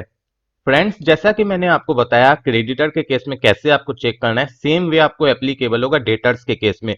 31 मार्च को जो भी आपको डेटर्स रिफ्लेक्ट हो रहे हैं, जिनके भी बैलेंस आपको रिफ्लेक्ट हो रहे हैं, या लेना है या देना है जो भी है, उसे आपको एक बार मिला लेना है स्टेटमेंट के साथ, जो भी पार्टीज आपको स्टेटमेंट मिलेगी उसके साथ। अगर पार्टी से स्टेटमेंट नहीं मिलती है तो जैसा कि मैंने बताया कि आप अपनी सेल्फ अकाउंटिंग के बेसिस पर उसे मिला सकते हैं, पहली बात। दूसरी बात, यहाँ पर कई लोगों के केस में क्या होता है, जो लोग day to day transaction record नहीं करते हैं या इसके अलावा नेग्लिजेंसी के साथ अपने अकाउंट्स को बनाते हैं। तो होता क्या है कि मानकर चलिए जैसे आप day to day transaction record नहीं कर रहे हैं, आपको किसी पार्टी ने चेक दिया, आपने बैंक में लगा दिया, तो आपने देखा होगा कि कई बैंक के केस में जो आप चेक लगाते हैं तो उसमें आपको स्टेटमेंट में नाम नहीं लिख के आता है, सिर्फ चेक नंबर वगैरह लिख के आता है। तो क्या होता है, जो लोग day to day transaction record नहीं करते हैं, तो उनके केस में अब मानकर चलिए उन्होंने 1 महीने बाद, 10 दिन बाद, 20 दिन बाद रिकॉर्डिंग शुरू की, मतलब पूरी ट्रांजैक्शन को रिकॉर्ड करना स्टार्ट किया। तो उस केस में अब उन्हें वो समझ में नहीं आता है कि ये जो पेमेंट है मैंने किससे रिसीव की है, तो उस केस में वो लोग उसे सस्पेंस अकाउंट में डाल देते हैं। या इसके अलावा अगर कोई पार्टी आपके अकाउंट में पैसे डाल देती है और आपको पता नहीं है कि ये पार्टी कौन है, तो उस केस में सस्पेंस अकाउंट में वो पैसे जाते हैं। या इसके अलावा कई बार आपकी जो पार्टी एनईएफटी आरटीजीएस करती है तो स्टेटमेंट में आपको उसका नाम नहीं रिफ्लेक्ट होता है, तो उस केस में अगर आपको समझ में नहीं आ रहा है, आप उसे ट्रैक नहीं कर पाते हैं, तो आप उसे सस्पेंस अकाउंट में डाल देते हैं। तो जब लास्ट डेट को आप बैलेंस शीट को फाइनलाइज करेंगे, उस डेट को जो भी आपको स्टेटमेंट्स मिली होगी आपकी पार्टी की तरफ से, उससे मिलाएंगे। अगर किसी भी पार्टी की अकाउंट्स में और आपकी बुक्स में डिफरेंस आ रहा है, तो उस केस में आप सस्पेंस अकाउंट को जाकर चेक करेंगे कि कहीं वो जो डिफरेंस है सस्पेंस अकाउंट की वजह से तो नहीं आ रहा है। अगर वो सस्पेंस अकाउंट की वजह से आ रहा है तो आप उसे सेट ऑफ करेंगे लास्ट डेट को, ठीक है। ऐसा मैंने बता दिया कि कमी केस में होता है, जो लोग नेग्लिजेंसी के साथ अकाउंटिंग करते हैं उनके केस में होता है, या जो लोग day to day transaction record नहीं करते उनके केस में ही ऐसा होता है। अब फ्रेंड्स, मैं बताने जा रहा हूं एक इंपॉर्टेंट बात। आप में से कई लोग ये सोचेंगे कि मान कर चलिए मेरी दो पार्टीज हैं, अगर मैं डेटर्स की बात करूं, फॉर एग्जांपल मैं बता रहा हूं राम और श्याम। राम के में रिफ्लेक्ट हो रहा है 20,000, श्याम के में रिफ्लेक्ट हो रहा है 30,000। तो आप सोच रहे होंगे कि मानकर चलिए मैंने मिस्टेक की है, राम के में 30,000 होना चाहिए, श्याम के में 20,000 होना चाहिए। तो अगर मानकर चलिए हम उसे ठीक नहीं भी करते हैं, तो जब हम इनकम टैक्स की रिटर्न फाइल करते हैं तो वहां पर तो हम सन्ड्री डेटर की जो डिटेल्स है टोटली देते हैं, वहां पर पार्टी वाइज तो नहीं देते हैं, टोटल मेरे कितने डेटर्स है हम वहां पर वो रिफ्लेक्ट कर देते हैं। तो उस केस में अगर हमने ठीक नहीं भी की तो क्या दिक्कत होगी। देखिए फ्रेंड्स, उस केस में रिटर्न तो आपकी भले चली गई सही, ठीक है, लेकिन आप पार्टी से पैसे लेंगे कैसे, जब आपकी बुक्स ऑफ अकाउंट में आपकी एंट्री सही नहीं होगी। तो पता चलेगा जिससे आपको 20 लेने हैं उससे आपने 30 ले लिए, जिससे आपको 30 लेने थे उससे आप 20 के लिए ही क्लेम कर रहे हैं। और सपोज कीजिए आपने जिससे 30 लेने थे आपने उससे 20 ले लिए, ठीक है, वहां तक तो ठीक है। जिससे आपको 20 लेने थे उससे आपने 30 लिए, कल को वो उठ के बोलता है कि आपने 10,000 मुझसे ज्यादा लिए, तो आप उसे तो पे कर देंगे, लेकिन सामने वाली पार्टी आपको पे नहीं करेगी। वो बोलेगी कि आपने तो मुझे खुद ही 20 बताया था, इसीलिए मैंने आपको 20 पे किया। तो ये सारी चीजें ना हो और कोई मिस्टेक ना हो अकाउंट्स में, या कल को अगर आपकी स्कूटनी होती है तो वहां पर कोई प्रॉब्लम नहीं हो, तो इस सारी चीजों को ध्यान में रखते हुए हमें ये सारी चीजें करनी पड़ती हैं। अब फ्रेंड्स, जो मैं आपको बताने जाऊं उसे आप एक बार ध्यान से सुनिएगा। जैसा कि मैंने कहा स्टार्ट में ही कि ये जो मैं बैलेंस शीट फाइनलाइज करने के लिए बता रहा हूं, मैं इंडिविजुअल के केस में बता रहा हूं, ठीक है। तो यहां पर आप समझिएगा, जब आप अपनी फर्म में पैसे लगाते हैं तो आपकी फर्म आर्टिफिशियल पर्सन होती है, ठीक है। इसीलिए जब आप टैली में एंट्रीज करते हैं तो आप अपने नाम को, क्योंकि आप अपना नाम नहीं डाल सकते हैं, तो वहां पर आप अपने नाम को कैपिटल अकाउंट के नेम से जानते हैं। आप जब भी कोई पैसे लगाते हैं अपनी फर्म में, मानकर चलिए आपने 5 लाख रुपए लगाए, तो आप क्या दिखाते हैं कि कैपिटल मेरा 5 लाख आया मेरे बिजनेस में। और जब आप पैसे निकालते हैं तो उसे ड्राइंग नाम से आप जानते हैं। फर्म आपकी आर्टिफिशियल पर्सन होती है। सपोज कीजिए अगर आप इसे इस तरीके से नहीं समझ सकते तो मैं दूसरी तरीके से समझा रहा हूं। जैसे मानकर चलिए आपकी फर्म है, आपने 5 लाख रुपए लगाए, ठीक है। आपका बिजनेस किसी कारण से नहीं चला, 6 महीने बाद आपने बिजनेस बंद कर दिया और आपको लॉस हो गया 1 लाख रुपए का। आपके पास 4 लाख रुपए बचे कैपिटल, किसी भी रूप में बच सकते हैं, एसेट के रूप में, कैश के रूप में, बैंक के रूप में, किसी भी रूप में बचे। आपको देखा आपने टोटल करके तो 4 लाख का आपके पास टोटल संपत्ति बचा है। तो आप क्या बोलते हैं कि मैंने दुकान खोली, मुझे इसमें 1 लाख रुपए का लॉस हो गया। यानी उस केस में जो आपको रिटर्न आया दुकान से या जो आपकी दुकान है या जो शॉप है वहां से जो रिटर्न आया वो 4 लाख रुपए रिटर्न आए, जबकि आपने लगाए कितने थे, 5 लाख। यानी जब भी आप अपनी फर्म में, भले वो आपकी ही फर्म है, आप जब उसमें पैसे लगाते हैं तो आप उससे उम्मीद करते हैं प्रॉफिट अर्न करने की, और जब आपको वो पैसे वापस मिलते हैं तो आप देखते हैं कि मुझे लॉस हुआ है या प्रॉफिट हुई है। तो जब भी आपकी कोई फर्म होगी उसे आप आर्टिफिशियल पर्सन मानते हैं, यानी उस फर्म के ऊपर एक लाइबिलिटी होती है कि आपको पैसे कमा कर दे, या जितनी कैपिटल आपने लगाई थी कम से कम उतनी कैपिटल आपको रिटर्न करे। तो ये मैंने आपको क्यों समझाया, अब मैं आपको बता रहा हूं कि ये जो मैंने आपको समझाई बात, ये इसलिए समझाई कि जब आप कोई भी एक्सपेंस करते हैं पर्सनल यूज के लिए, जैसे मानकर चलिए होम एक्सपेंसेस किया, आपने फंड से कुछ पैसे निकाले ड्राइंग के रूप में जो कि आप अपने घर खर्च के लिए यूज कर रहे हैं, तो वो आपकी ड्राइंग होती है। जैसे कि आप जब ड्राइंग का लेजर बनाते हैं तो कैपिटल अकाउंट के अंदर बनाते हैं, आपको पता होगा। तो उसी तरीके से मानकर चलिए आपने अपनी लाइफ को सिक्योर करने के लिए एलआईसी करा रखी है, तो जब आप एलआईसी का लेजर बनाएंगे तो उससे ज्यादा अच्छा रहेगा कि आप कैपिटल अकाउंट के अंदर ही रखें। ऐसे कई लोग इन्वेस्टमेंट के अंदर भी डाल देते हैं, लेकिन आपके लिए ज्यादा अच्छा रहेगा कि कैपिटल अकाउंट के अंदर रखें। वो इसलिए मैं बोल रहा हूं क्योंकि इन्वेस्टमेंट के अंदर डालेंगे भी तो भी आपको लास्ट डेट को आकर उसे वहां से सेट ऑफ करके कैपिटल से रिड्यूस करना ही पड़ेगा। भले आपने एंट्री टाइम उसे इन्वेस्टमेंट के अंदर डाल दिया है, एलआईसी के लेजर को आपने इन्वेस्टमेंट ग्रुप के अंदर डाल दिया, लेकिन जब लास्ट डेट को आप एंट्री करेंगे तो उसे आपको अपने कैपिटल के साथ रिड्यूस करना होगा, क्योंकि वो आपका पर्सनल एक्सपेंस है, फर्म का एक्सपेंस नहीं है। आपने फर्म के लिए कोई एलआईसी वगैरह नहीं करा रखी है, ठीक है। दूसरी बात, आपको जो भी इंटरेस्ट मिलती है, चाहे वो सेविंग अकाउंट से मिले, आपकी कोई इन्वेस्टमेंट है जैसे एमआईएस, एफडी, एनएससी वगैरह, उससे जो भी इंटरेस्ट मिलती है, तो कई लोग क्या करते हैं इसे इनडायरेक्ट इनकम में डाल देते हैं। जब इसका लेजर बनाते हैं तो इनडायरेक्ट इनकम में डाल देते हैं, जो आपको पीएनडल में रिफ्लेक्ट होता है, ठीक है, क्रेडिट साइड। लेकिन मैं आपको सजेस्ट करूंगा कि आप इसे कैपिटल का जो ग्रुप है उसके अंडर ही डालें। जब आप लेजर क्रिएट करें, interest from MIS, interest from FD, interest from RD, interest from saving account, तो आप इसे कैपिटल अकाउंट के अंडर ही रखें, क्योंकि लास्ट डेट को आपको एंट्री करनी ही पड़ती है उसे वहां से पीएनडल से रिवर्स करने की। आपको उसके बाद उसे कैपिटल के साथ रिड्यूस करना ही होता है, तो सबसे अच्छा है कि हम शुरू में ऐसा क्यों नहीं कर लें, ठीक है। दोनों चीजें सही है, आप अगर इनडायरेक्ट इनकम में भी रखते हैं तो भी सही है, लेकिन बेस्ट ऑप्शन जो है मैं आपको बेस्ट ऑप्शन बता रहा हूं, ठीक है। तो जो जैसे मैंने यहां पर देखिए इनकम टैक्स, इनकम टैक्स तो आपको पता है इंडिविजुअल के केस में आपकी कैपिटल से रिड्यूस होती है, ठीक है। बहुत से लोग पीएनडल में भी डाल देते हैं, लेकिन सही प्रोसेस है कि आप कैपिटल से ही इसे रिड्यूस करें तो ज्यादा अच्छा है, क्योंकि आपकी ये पूंजी से घटता है।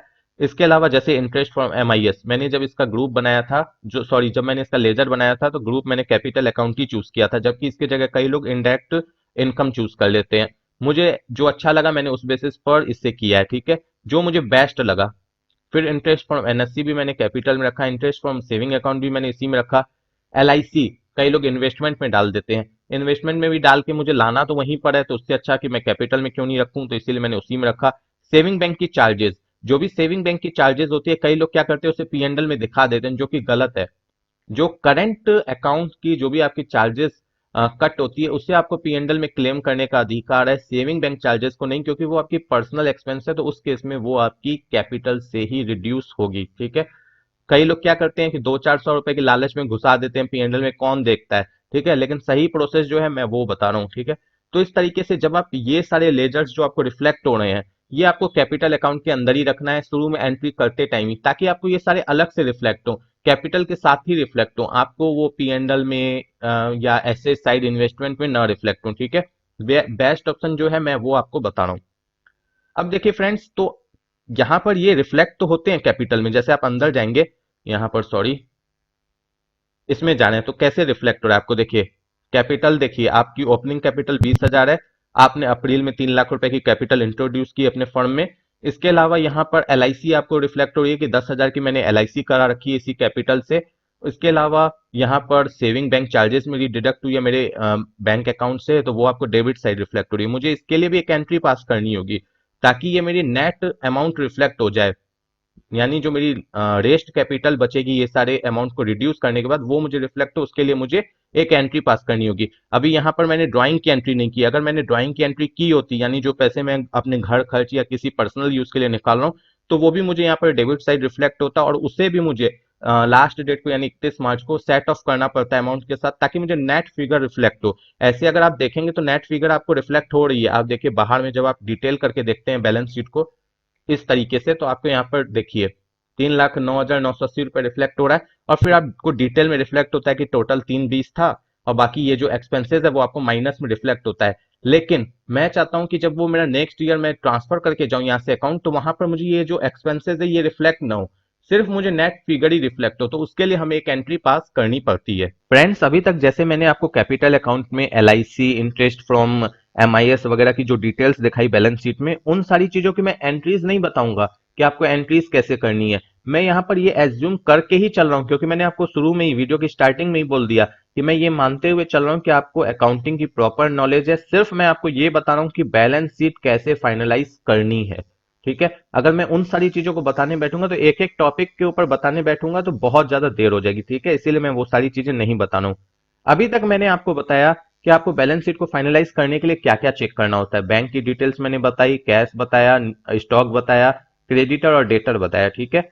अब मैं आपको बताऊंगा कि GST रिपोर्ट कैसे चेक करनी, जो मैंने आपको शुरू में भी बोला था कि चेक करनी होती है, ठीक है।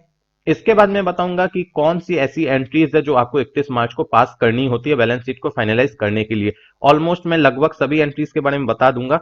अब देखिए, यहां पर जब आप स्टेचुरी रिपोर्ट्स में आएंगे, डिस्प्ले स्टेचुरी रिपोर्ट, तो यहां पर आपको GST रिपोर्ट मिलती है, जिसमें GSTR 1, 2 और 3 भी मिलती है, ठीक है। आपको इससे चेक करना है। तो सबसे पहले मैं ये बता दूं कि GST में जो आपकी रिटर्न जाती है, अगर आपकी टर्नओवर 1.5 करोड़ से कम है, तो आपके पास दो ऑप्शन होता है। या तो आप क्वार्टरली रिटर्न फाइल कर सकते हैं या मंथली कर सकते हैं। जो आपकी GSTR 3 भी है वो सबके केस में मंथली जाती है। मैं यहाँ पर GSTR 1 की बात कर रहा हूँ, ठीक है। 3 भी तो सबके केस में आपकी मतलब मंथली ही जाएगी, चाहे आपकी टर्नओवर कुछ भी हो। अगर GSTR 1 की मैं बात करूं, तो अगर आपकी टर्नओवर 1.5 करोड़ से कम है, तो उस केस में आप चाहे तो अपनी रिटर्न मंथली भी फाइल कर सकते हैं या क्वार्टरली भी कर सकते हैं। आपके पास दोनों ऑप्शंस होते हैं। लेकिन जिनकी टर्नओवर 1.5 करोड़ से ज्यादा है, उनके पास सिर्फ एक ही ऑप्शन होता है, वो अपनी जो GSTR 1 है वो मंथली ही फाइल कर सकते हैं, ठीक है। तो यहां पर मैं ये एज्यूम करके चल रहा हूं मेरे केस में कि मैं क्वार्टरली रिटर्न फाइल करता हूं GSTR 1, ठीक है। तो मैं उस बेसिस पे बता रहा हूं।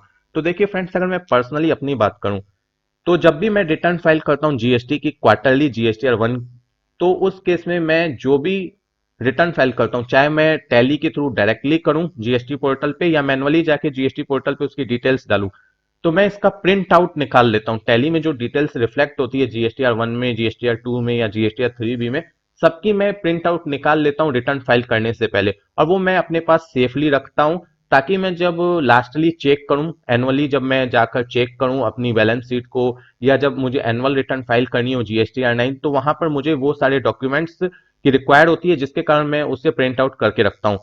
अब मैं ये प्रिंट आउट क्यों करता हूं, इसकी बेनिफिट क्या है ये भी आप समझ लीजिए। कई लोग ऐसे हैं जो प्रिंट आउट करते ही नहीं है, डायरेक्टली टैली से रिटर्न फाइल कर दी, बस बात खत्म। प्रिंट आउट करने के पीछे रीजन क्या है? जैसे मानकर चलिए आपने टैली में जो एंट्रीज की थी उसके बेसिस पर आपने रिटर्न फाइल कर दी, डायरेक्टली टैली से JSN फाइल क्रिएट की और GST पोर्टल पे जाके आपने रिटर्न फाइल कर दी। अब मान लीजिए आपकी आदत है कि आप बैक डेटेड एंट्रीज करते हैं। उस केस में आपने क्या किया कि मान लीजिए आप मई मंथ में एंट्रीज कर रहे हैं, और बाई मिस्टेक आपकी जो डेट है वो अप्रैल की सेलेक्ट हो गई, आपने ध्यान नहीं दिया हड़बड़ हड़बड़ में, और आपकी कुछ एंट्री अप्रैल मंथ में ही बुक हो गई, और आपने ध्यान ही नहीं दिया, आपको पता ही नहीं चला कि मेरी एंट्री अप्रैल मंथ में बुक हो गई है। तो उस केस में आपने रिटर्न कुछ और फाइल कर दी, और अब आपका टैली का डेटा आपको अप्रैल की डिटेल्स कुछ और दिखाएगा। तो उस केस में ये सारी प्रॉब्लम्स अगर आती हैं, तो उसे कैसे हैंडल किया जाए, या कैसे पता लगाया जाए कि मैंने रिटर्न गलत फाइल की है या मेरी टैली की रिपोर्टिंग गलत रिफ्लेक्ट हो रही है। तो उस केस में जो आप वो जो प्रिंट निकालते हैं वो आपको हेल्प करता है कि आपने रिटर्न तो सही फाइल किया। अगर मानकर चलिए जो आपके हाथ में रिपोर्टिंग, अगर उससे आपका GST पोर्टल का डेटा मैच हो रहा है, यानी आपने रिटर्न तो सही फाइल किया, आपकी टैली में कुछ प्रॉब्लम्स आई है, आपने कुछ एंट्री ऐसी कर दी है उस डेट को जाके जिसके कारण ये प्रॉब्लम आ रही है, ठीक है। या कई बार आपका डेटा क्रैश हो जाता है, तो आपके पास अगर वो रिटर्न की डिटेल्स होती है तो आप उसके बेसिस पर आगे काम कर सकते हैं। तो मैं आपको बता देता हूं कि मैं पर्सनली क्या करता हूं। मैं GSTR 1 की प्रिंट आउट निकालता हूं, जो भी डिटेल्स होती है। यहाँ पर इवन B2B की जो डिटेल्स होती है, मैं इसमें जाकर प्रत्येक पार्टी वाइज भी उसकी डिटेल निकालता हूँ, ठीक है। GSTR 2 की डिटेल नहीं निकालता हूं मैं, क्योंकि इसकी जरूरत नहीं होती, उसके लिए मैं परचेस रजिस्टर का यूज करता हूं।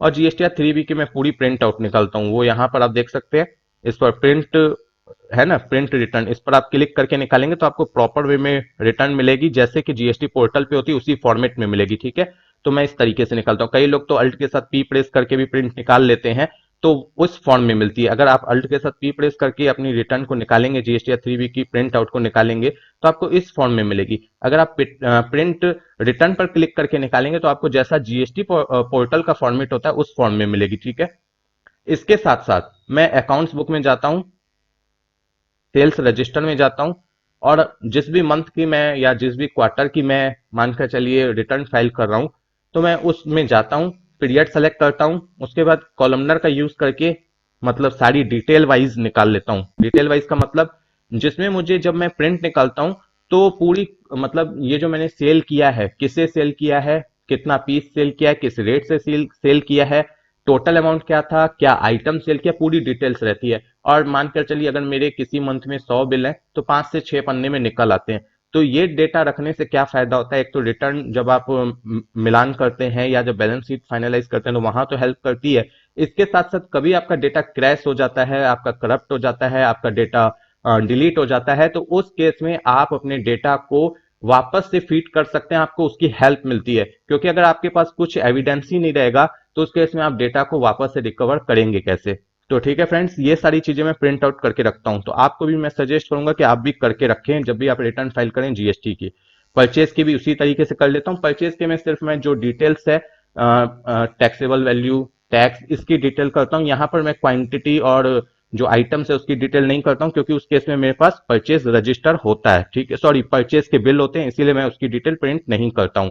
और सेल्स के केस में मैं बी टू सी की बात करूं, बी टू सी के केस में मैं प्रिंट करता हूं, क्योंकि बी टू बी के केस में तो मेरे जो बिल होते हैं मैं उसे प्रिंट आउट करके रख लेता हूँ। एक सप्लायर की कॉपी जो होती है वो मेरे पास हमेशा होती है, जिस पर मैं अपने कंज्यूमर की साइन भी करवा लेता हूँ कि उसने मुझसे माल रिसीव कर लिया। ठीक है, लेकिन बी टू सी के केस में जितने भी डेटा होते हैं, क्योंकि उसकी आप प्रिंट आउट अपने पास नहीं रखते हैं, तो उसके लिए मैं सेल्स रजिस्टर से पूरे मंथ का या क्वार्टर का प्रिंट आउट ही रख लेता हूँ। ठीक है, तो ये आपको भी करना चाहिए। ठीक है, अब स्टेची रिपोर्ट्स, यहाँ पर क्या करना है, हर मंथ की, यहाँ पर मैं बता रहा हूँ सिर्फ आपको कि हर मंथ की जो भी जीएसटीआर 3B है, 2 है या 1 है, आपको जीएसटी पोर्टल के साथ जाके मिलान करना है। ठीक है, कि जो आपने रिटर्न फाइल की है वही आपको यहाँ पर रिफ्लेक्ट हो रही है या नहीं। अगर सेम रिफ्लेक्ट हो रही है तब आपका ओके है। कहीं पर भी कुछ डिफरेंस है तो वो उस हिसाब से आप समझ लेंगे। हो सकता है आपने कोई चीज जनवरी की फरवरी में कर दी हो, तो उस केस में आपको अगर पता है कि मैंने ये खुद से जान कर किया था, मुझसे ये मिस्टेक हो गई थी जिसे मैंने बाद में ठीक कर दिया था, तो वो तो ठीक है। लेकिन अगर आपको कोई ऐसी मिस्टेक पता चलती है जो आपने अभी तक ठीक की ही नहीं है, तो उसे आप सबसे पहले जाकर ठीक कर लेंगे।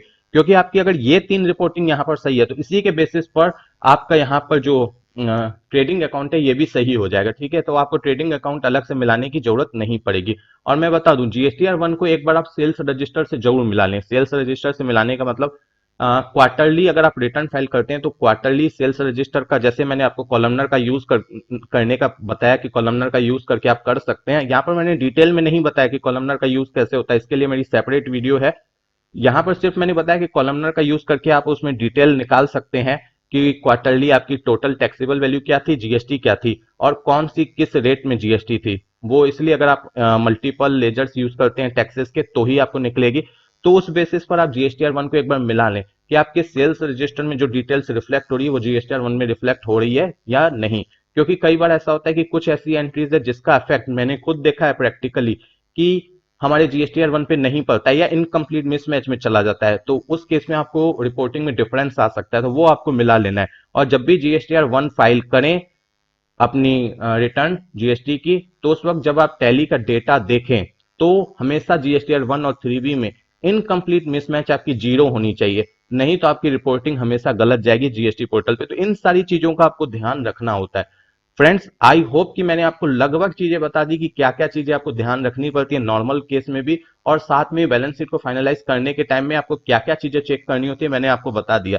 अब मैं एंट्रीज की बात करूंगा। फ्रेंड्स, मैं अब आपको बताने जा रहा हूं कि कौन कौन सी एंट्रीज आपको करनी है 31 मार्च को अपने बैलेंस शीट को फाइनलाइज करने के लिए। तो आप देख सकते हैं कि डे बुक में मेरी इतनी सारी एंट्रीज की हुई हैं, ये मैंने पहले से ही करके रखी थी, लेकिन इसका इफेक्ट हमारे बुक्स पर इसलिए नहीं पड़ रहा था क्योंकि मैंने जब एंट्री किया था तो वहां पर मैंने ऑप्शनल का यूज किया था।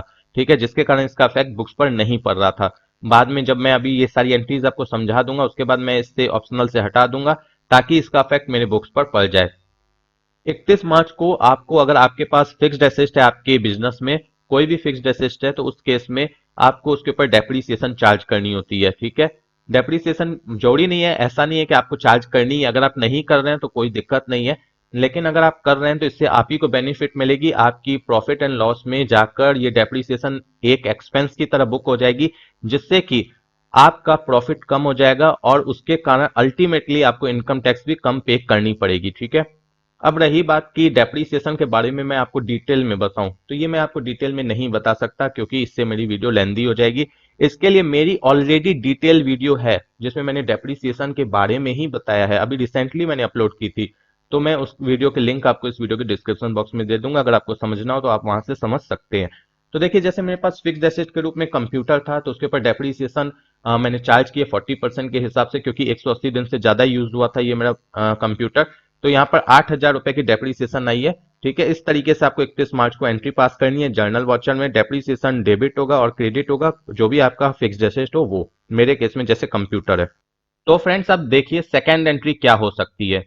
अगर मानकर चलिए आपके फर्म में कोई आपका स्टाफ है जिसे आपको मार्च मंथ की पेमेंट करनी थी, उसे सैलरी देनी थी, लेकिन आप उसे 31 मार्च तक नहीं दे पा रहे हैं, आप उसे अप्रैल में देंगे, नेक्स्ट ईयर में देंगे, तो उस केस में आपको आउटस्टैंडिंग स्टाफ सैलरी के नाम से एक एंट्री करनी होती है। अगर मैं यहाँ पर बात करूं नॉर्मल बिजनेसमैन की, जो लोग कैश में पे करते हैं अपने स्टाफ को, तो उस केस में अगर वो बाद में पे भी करते हैं तो वो लोग ये एंट्री नहीं करते हैं, क्योंकि वो लोग बैक डेटेड एंट्री दिखा देते हैं। ठीक है, लेकिन अगर आप लोग बैंक के थ्रू कर रहे हैं या प्रॉपर अकाउंटिंग कर रहे हैं, जहां पर आप कोई भी इनलीगल वर्क नहीं कर रहे हैं, तो वहां पर आपको ये एंट्री करनी होती है। आपको क्या है, डेबिट करना होता है स्टाफ सैलरी को, जो कि आपका इनडायरेक्ट एक्सपेंस होता है, ये आपको पता ही होगा। उसके बाद क्रेडिट करना होता है आउटस्टैंडिंग स्टाफ सैलरी नाम से लेजर बनाना होता है। ठीक है, आप यहाँ पर कुछ भी लिख सकते हैं, ये मैंने इस तरीके से लिखा आउटस्टैंडिंग स्टाफ सैलरी। आप यहाँ पर नाम कुछ भी डाल सकते हैं, अंडर प्रोविजन जाएगा, प्रोविजन के अंदर रखना होता है, जो कि आपका करंट लाइबिलिटीज में रिफ्लेक्ट होगा। तो इसी तरीके से जो भी आपकी एक्सपेंसेस हो, जो आपकी एक्रू हो चुकी हो फाइनेंशियल ईयर में लेकिन आपने एक्चुअली पे ना की हो, तो उस केस में आप 31 मार्च को एंट्री कर सकते हैं। जैसे कि मैंने यहाँ स्टाफ सैलरी की बात की, आपकी कोई इलेक्ट्रिसिटी बिल है फर्म की, या कोई भी ऐसी एक्सपेंस है या रेंट है, वो आपको एक्रू तो हो चुका है मार्च मंथ में लेकिन आपने एक्चुअली पे नहीं किया, तो आप इसी तरीके से एंट्री करेंगे। उस केस में आउटस्टैंडिंग रेंट करके लेजर बनाएंगे प्रोविजन के अंदर, आउटस्टैंडिंग इलेक्ट्रिसिटी करके लेजर बनाएंगे प्रोविजन के अंदर। लेकिन एक बात का ध्यान रखेंगे, कुछ ऐसी एक्सपेंसेस होती है जो इनकम टैक्स में अलाउ नहीं है एक्रू बेसिस पर। ठीक है, अब तीसरी एंट्री हमारी क्या हो सकती है। जैसे सपोज कीजिए आपने मार्च मंथ में किसी सप्लायर को ऑर्डर दे दिया और उसने माल भेज दिया, लेकिन एक्चुअली आपको मार्च मंथ में गुड्स रिसीव नहीं होता है, आपको नेक्स्ट फाइनेंशियल ईयर में अप्रैल मई किसी भी मंथ में गुड्स रिसीव होता है। तो उस केस में आपको पता है कि जीएसटी में आप तब तक आईटीसी क्लेम नहीं कर सकते हैं जब तक आपको फिजिकली गुड्स रिसीव ना हो जाए। इसके अलावा आपका स्टॉक तब तक इंक्रीज नहीं हो सकता है जब तक कि आपको फिजिकली गुड्स रिसीव ना हो जाए।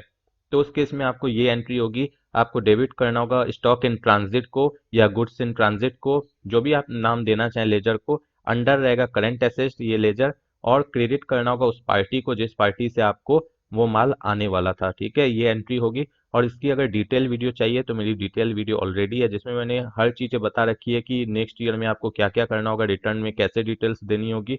तो आप उस वीडियो को रेफर कर सकते हैं, उसकी लिंक भी आपको डिस्क्रिप्शन बॉक्स में मिल जाएगी। इसके अलावा हमारी चौथी एंट्री होगी इनकम टैक्स की प्रोविजन एंट्री करने के लिए।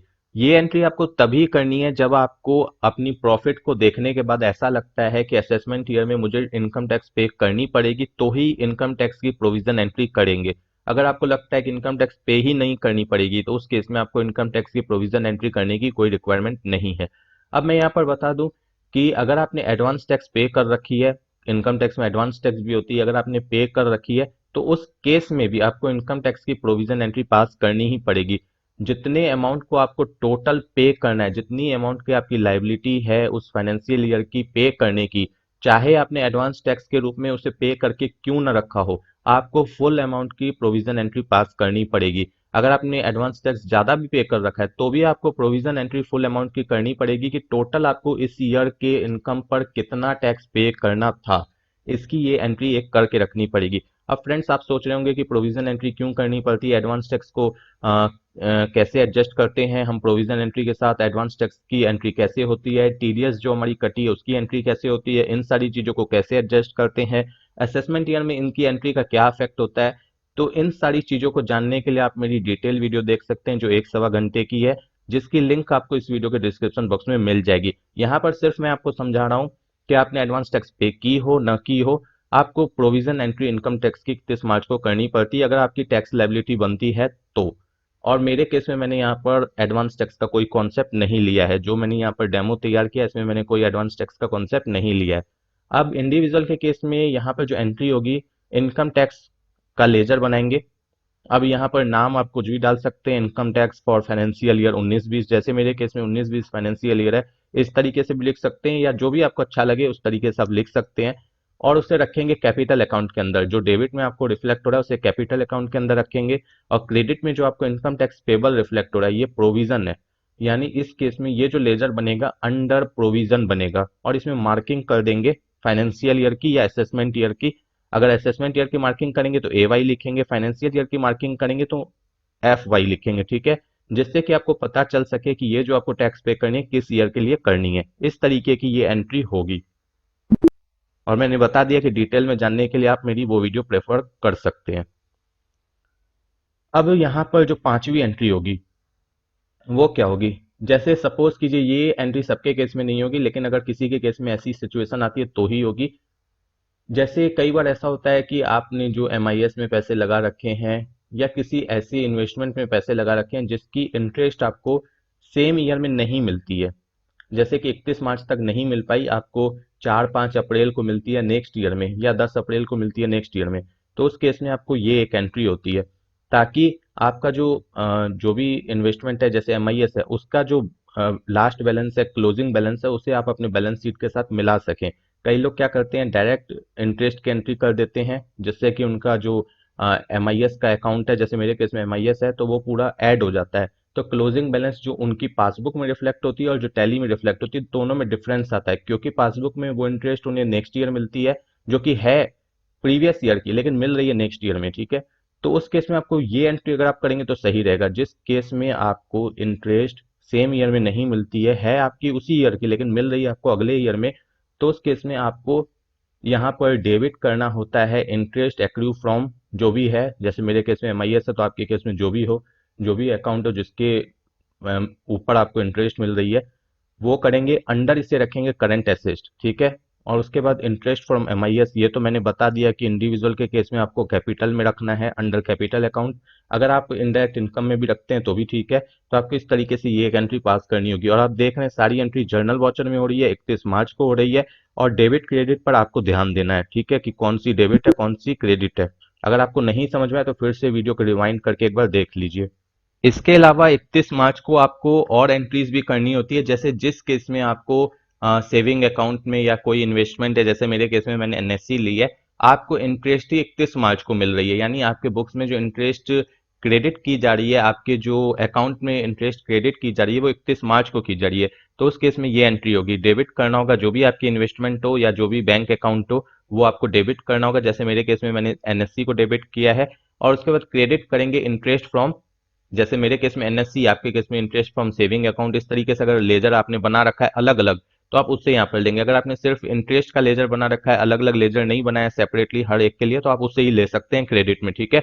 और यहाँ पर आपको पता ही है इंटरेस्ट फ्रॉम एनएससी मैंने कैपिटल के अंदर रखा है, अगर आप चाहें तो इनडायरेक्ट इनकम में भी रख सकते हैं, और एनएससी को मैंने इन्वेस्टमेंट में रखा है, ठीक है। अब सेविंग बैंक के केस में भी यही सेम है, देख सकते हैं आपको रिफ्लेक्ट हो रहा है। सॉरी, यहाँ पर ये चार्जेस है, ये आपकी चार्जेस है, और ये इससे 31 मार्च से कोई मतलब नहीं है, तो मैंने ऐसे कर दिया एंट्री। जो बैंक की चार्जेस कट होती है सेविंग बैंक की, तो उस केस में ऐसी एंट्री होती है, तो ये आपको दिखाने की जरूरत नहीं है। जो ऑप्शनल है मैं वही दिखाऊंगा, क्योंकि ये सारी एंट्री तो मेरी पहले की है। अब देखिए, अगर आपको सेविंग अकाउंट से भी इंटरेस्ट मिल रही है 31 मार्च को, तो आपकी यही एंट्री होगी जो आपको दिख रही है, जो मैंने एनएससी के केस में बताई वही सेम एंट्री होगी, क्योंकि 31 मार्च तक ये आपको इंटरेस्ट आ चुकी है बुक्स में और आपके अकाउंट में भी क्रेडिट हो चुकी है। तो इस केस में आपका दोनों का जो क्लोजिंग बैलेंस है आपकी पासबुक का और आपके अकाउंट्स का सेम होने वाला है, इसलिए ऐसी एंट्री होगी। एमआईएस के केस में ऐसा नहीं था, उस केस में मैंने बताया कि नेक्स्ट ईयर आपको जाकर इंटरेस्ट आपके पासबुक में क्रेडिट हो रही है।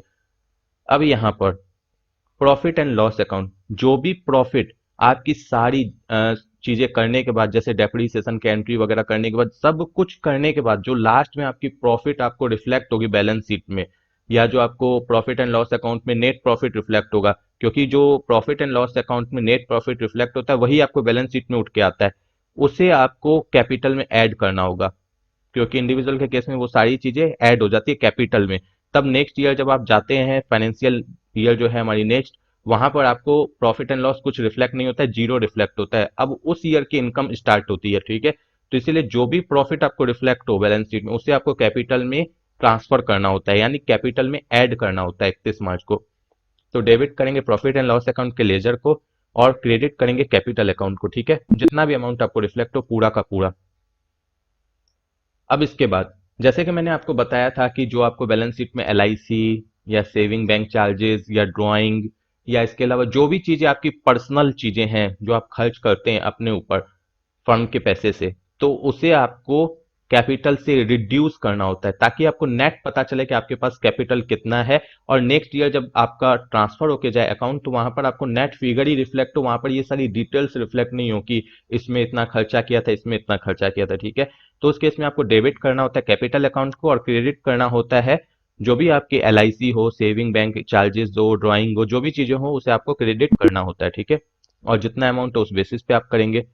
अब फ्रेंड्स, मैंने सारी एंट्रीज को ऑप्शनल से हटा दिया है, रेगुलर कर दिया है, जिसका इफेक्ट हमारे बुक्स पे पड़ चुका है। अब मैं आपको थोड़ी देर में बैलेंस शीट भी दिखाऊंगा कि कैसे उसका इफेक्ट पड़ा है, जो भी मैंने एंट्रीज की है 31 मार्च को। एक एंट्री ये भी होनी है 31 मार्च को, जो भी आपको इंटरेस्ट मिली है एमआईएस से, सेविंग अकाउंट से, एनएससी से, या जहां से भी एफडी वगैरह से आपको जितनी भी इंटरेस्ट मिली है, सब आपको डेबिट होगी और कैपिटल आपका क्रेडिट होगा। ठीक है, इस केस में क्या होगा कि कैपिटल में ये सारी इंटरेस्ट ऐड हो जाएगी। ठीक है, और आपको नेट फिगर पता चलेगी कैपिटल की। इसके अलावा जो इनकम टैक्स की प्रोविजन एंट्री पास की थी, तो वहां पर हमने डेबिट में इनकम टैक्स को चूज किया था, याद होगा आपको, जो कि मैंने बोला था कि कैपिटल अकाउंट के अंदर ही रखेंगे, तो उसे भी आपको कैपिटल से रिड्यूस करने के लिए ये एंट्री पास करनी होगी जर्नल वॉचर में 31 मार्च को, जिससे कि क्रेडिट होगा आपका इनकम टैक्स और डेबिट होगा कैपिटल। ठीक है, अब देखिए, बैलेंस शीट में हम आते हैं और यहाँ पर डिटेल करके देखते हैं।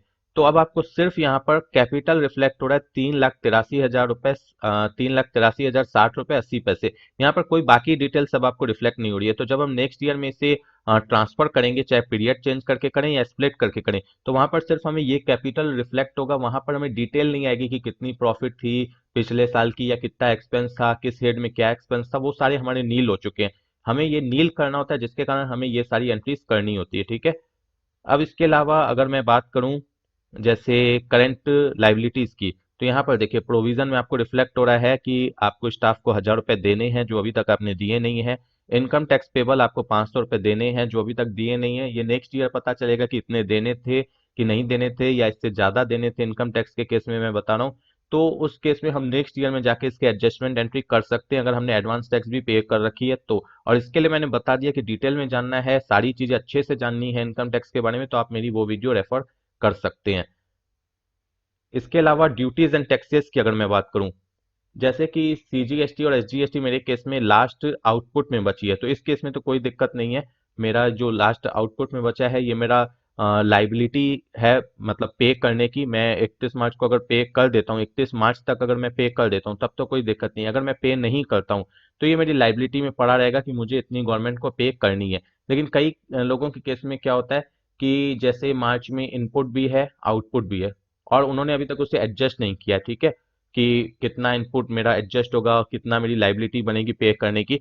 तो उस केस में क्या है, क्योंकि आप मार्च की जो रिटर्न फाइल करते हैं अप्रैल मंथ में करते हैं, तो लास्ट डेट को जब आप 31 मार्च को चाहें तो आप उसे सेट ऑफ भी कर सकते हैं इनपुट के साथ आउटपुट को, और नेट दिखा सकते हैं कि इतना आउटपुट मुझे पे करना है गवर्नमेंट को। चाहें तो आप इनपुट को अलग रख सकते हैं, क्योंकि आपने उस डेट तक पे नहीं किया, ना ही सेट ऑफ किया, क्योंकि 3B तो आपने फाइल की नहीं है 31 मार्च तक, तो सेट ऑफ भी नहीं किया है। तो उस केस में चाहें तो आप दोनों को अलग अलग भी रख सकते हैं, यानी कि इनपुट मेरा इतना पड़ा हुआ है जो कि मेरा एसेट साइड है, और आउटपुट मेरा इतना है जो कि लाइबिलिटी साइड है, मुझे पे करना है, जो कि मैंने एक्चुअली अभी पे नहीं किया है। ठीक है, तो मेरे केस में ऐसा कोई कॉन्सेप्ट नहीं है, क्योंकि मेरे केस में इनपुट है ही नहीं, क्योंकि मैंने यहाँ पर जो एग्जांपल लिया उसमें इनपुट रखा ही नहीं है, तो इसीलिए सिर्फ आउटपुट दिख रहा है कि इतना मुझे पे करना है। तो आप समझ गए। अगर जीएसटी के इनपुट और आउटपुट की बात आती है 31 मार्च तक तो आप पे करते नहीं, आप अप्रैल में पे करेंगे, तो उस केस में चाहे तो आप सेट ऑफ कर सकते हैं एक दूसरे के साथ, उसकी सेट ऑफ की एंट्री पास कर सकते हैं। और अगर नहीं पता है कि एंट्री कैसे पास होती है तो इसके लिए भी मेरी वीडियो देख सकते हैं। और अगर आप सेट ऑफ नहीं करना चाहते हैं, आप चाहते हैं कि मुझे बैलेंस शीट में ये रिफ्लेक्ट हो कि इतना मेरा इनपुट है 31 मार्च तक, इतना मेरा आउटपुट है, तो वो भी आप कर सकते हैं, अलग अलग भी रहने दे सकते हैं। आप जब उसे पे कर देंगे एक्चुअली, या जीएसटी या 3B जब एक्चुअली फाइल कर देंगे, उसके बाद आप उसे उस मंथ में जाके सेट ऑफ कर सकते हैं, ठीक है। तो यहाँ पर इस तरीके से दिख रहा है। स्टॉक इन ट्रांजिट आपको इधर एसेट साइड दिख रहा है, कितने रुपए का माल मेरा रास्ते में है, आया नहीं अभी। उसके बाद यहाँ पर आपको सॉरी करंट लाइबिलिटीज में आपको ये भी दिख रहा होगा कि मेरा क्रेडिटर भी दिख रहा होगा। राम पहले 16,500 था, 5,000 का माल अभी रास्ते में है, इसका आया नहीं है, तो वो भी आपको दिख रहा होगा कि इतना मुझे पे करना बाकी है, ठीक है। इस तरीके से आपको ये सारी चीजें रिफ्लेक्ट हो रही है। इंटरेस्ट एक्रू फ्रॉम एमआईएस, यानी एमआईएस का इंटरेस्ट एक्रू हो चुका है 19-20 में, लेकिन अभी तक मुझे मिला नहीं है, तो करंट एसेट्स में दिख रहा है। जब हमें मिल जाएगा तो हम इसे इसके साथ जो एमआईएस अकाउंट है उसके साथ सेट ऑफ कर देंगे। एमआईएस अकाउंट का जो बैलेंस है उसे इंक्रीज कर देंगे और इसे यहाँ से हटा देंगे जिस ईयर में हमें मिल जाएगा, यानी नेक्स्ट ईयर में, ठीक है।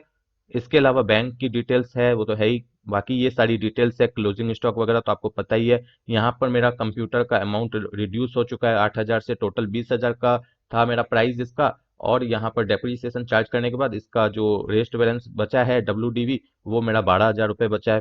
तो इस तरीके से आपको दिख रहा है फ्रेंड्स कि क्या इफेक्ट हुआ है बैलेंस शीट पर, जो भी मैंने बैलेंस शीट को फाइनलाइज किया है। अब मैं बता देता हूँ कि जब आप लोग रिटर्न फाइल करते हैं इनकम टैक्स की, तो उस टाइम पर जैसे अब आप देख रहे हैं यहाँ पर करंट लाइबिलिटीज, तो आप वहां पर जाकर करंट लाइबिलिटीज में ये डिटेल नहीं डालते हैं सनरे क्रेडिटर की।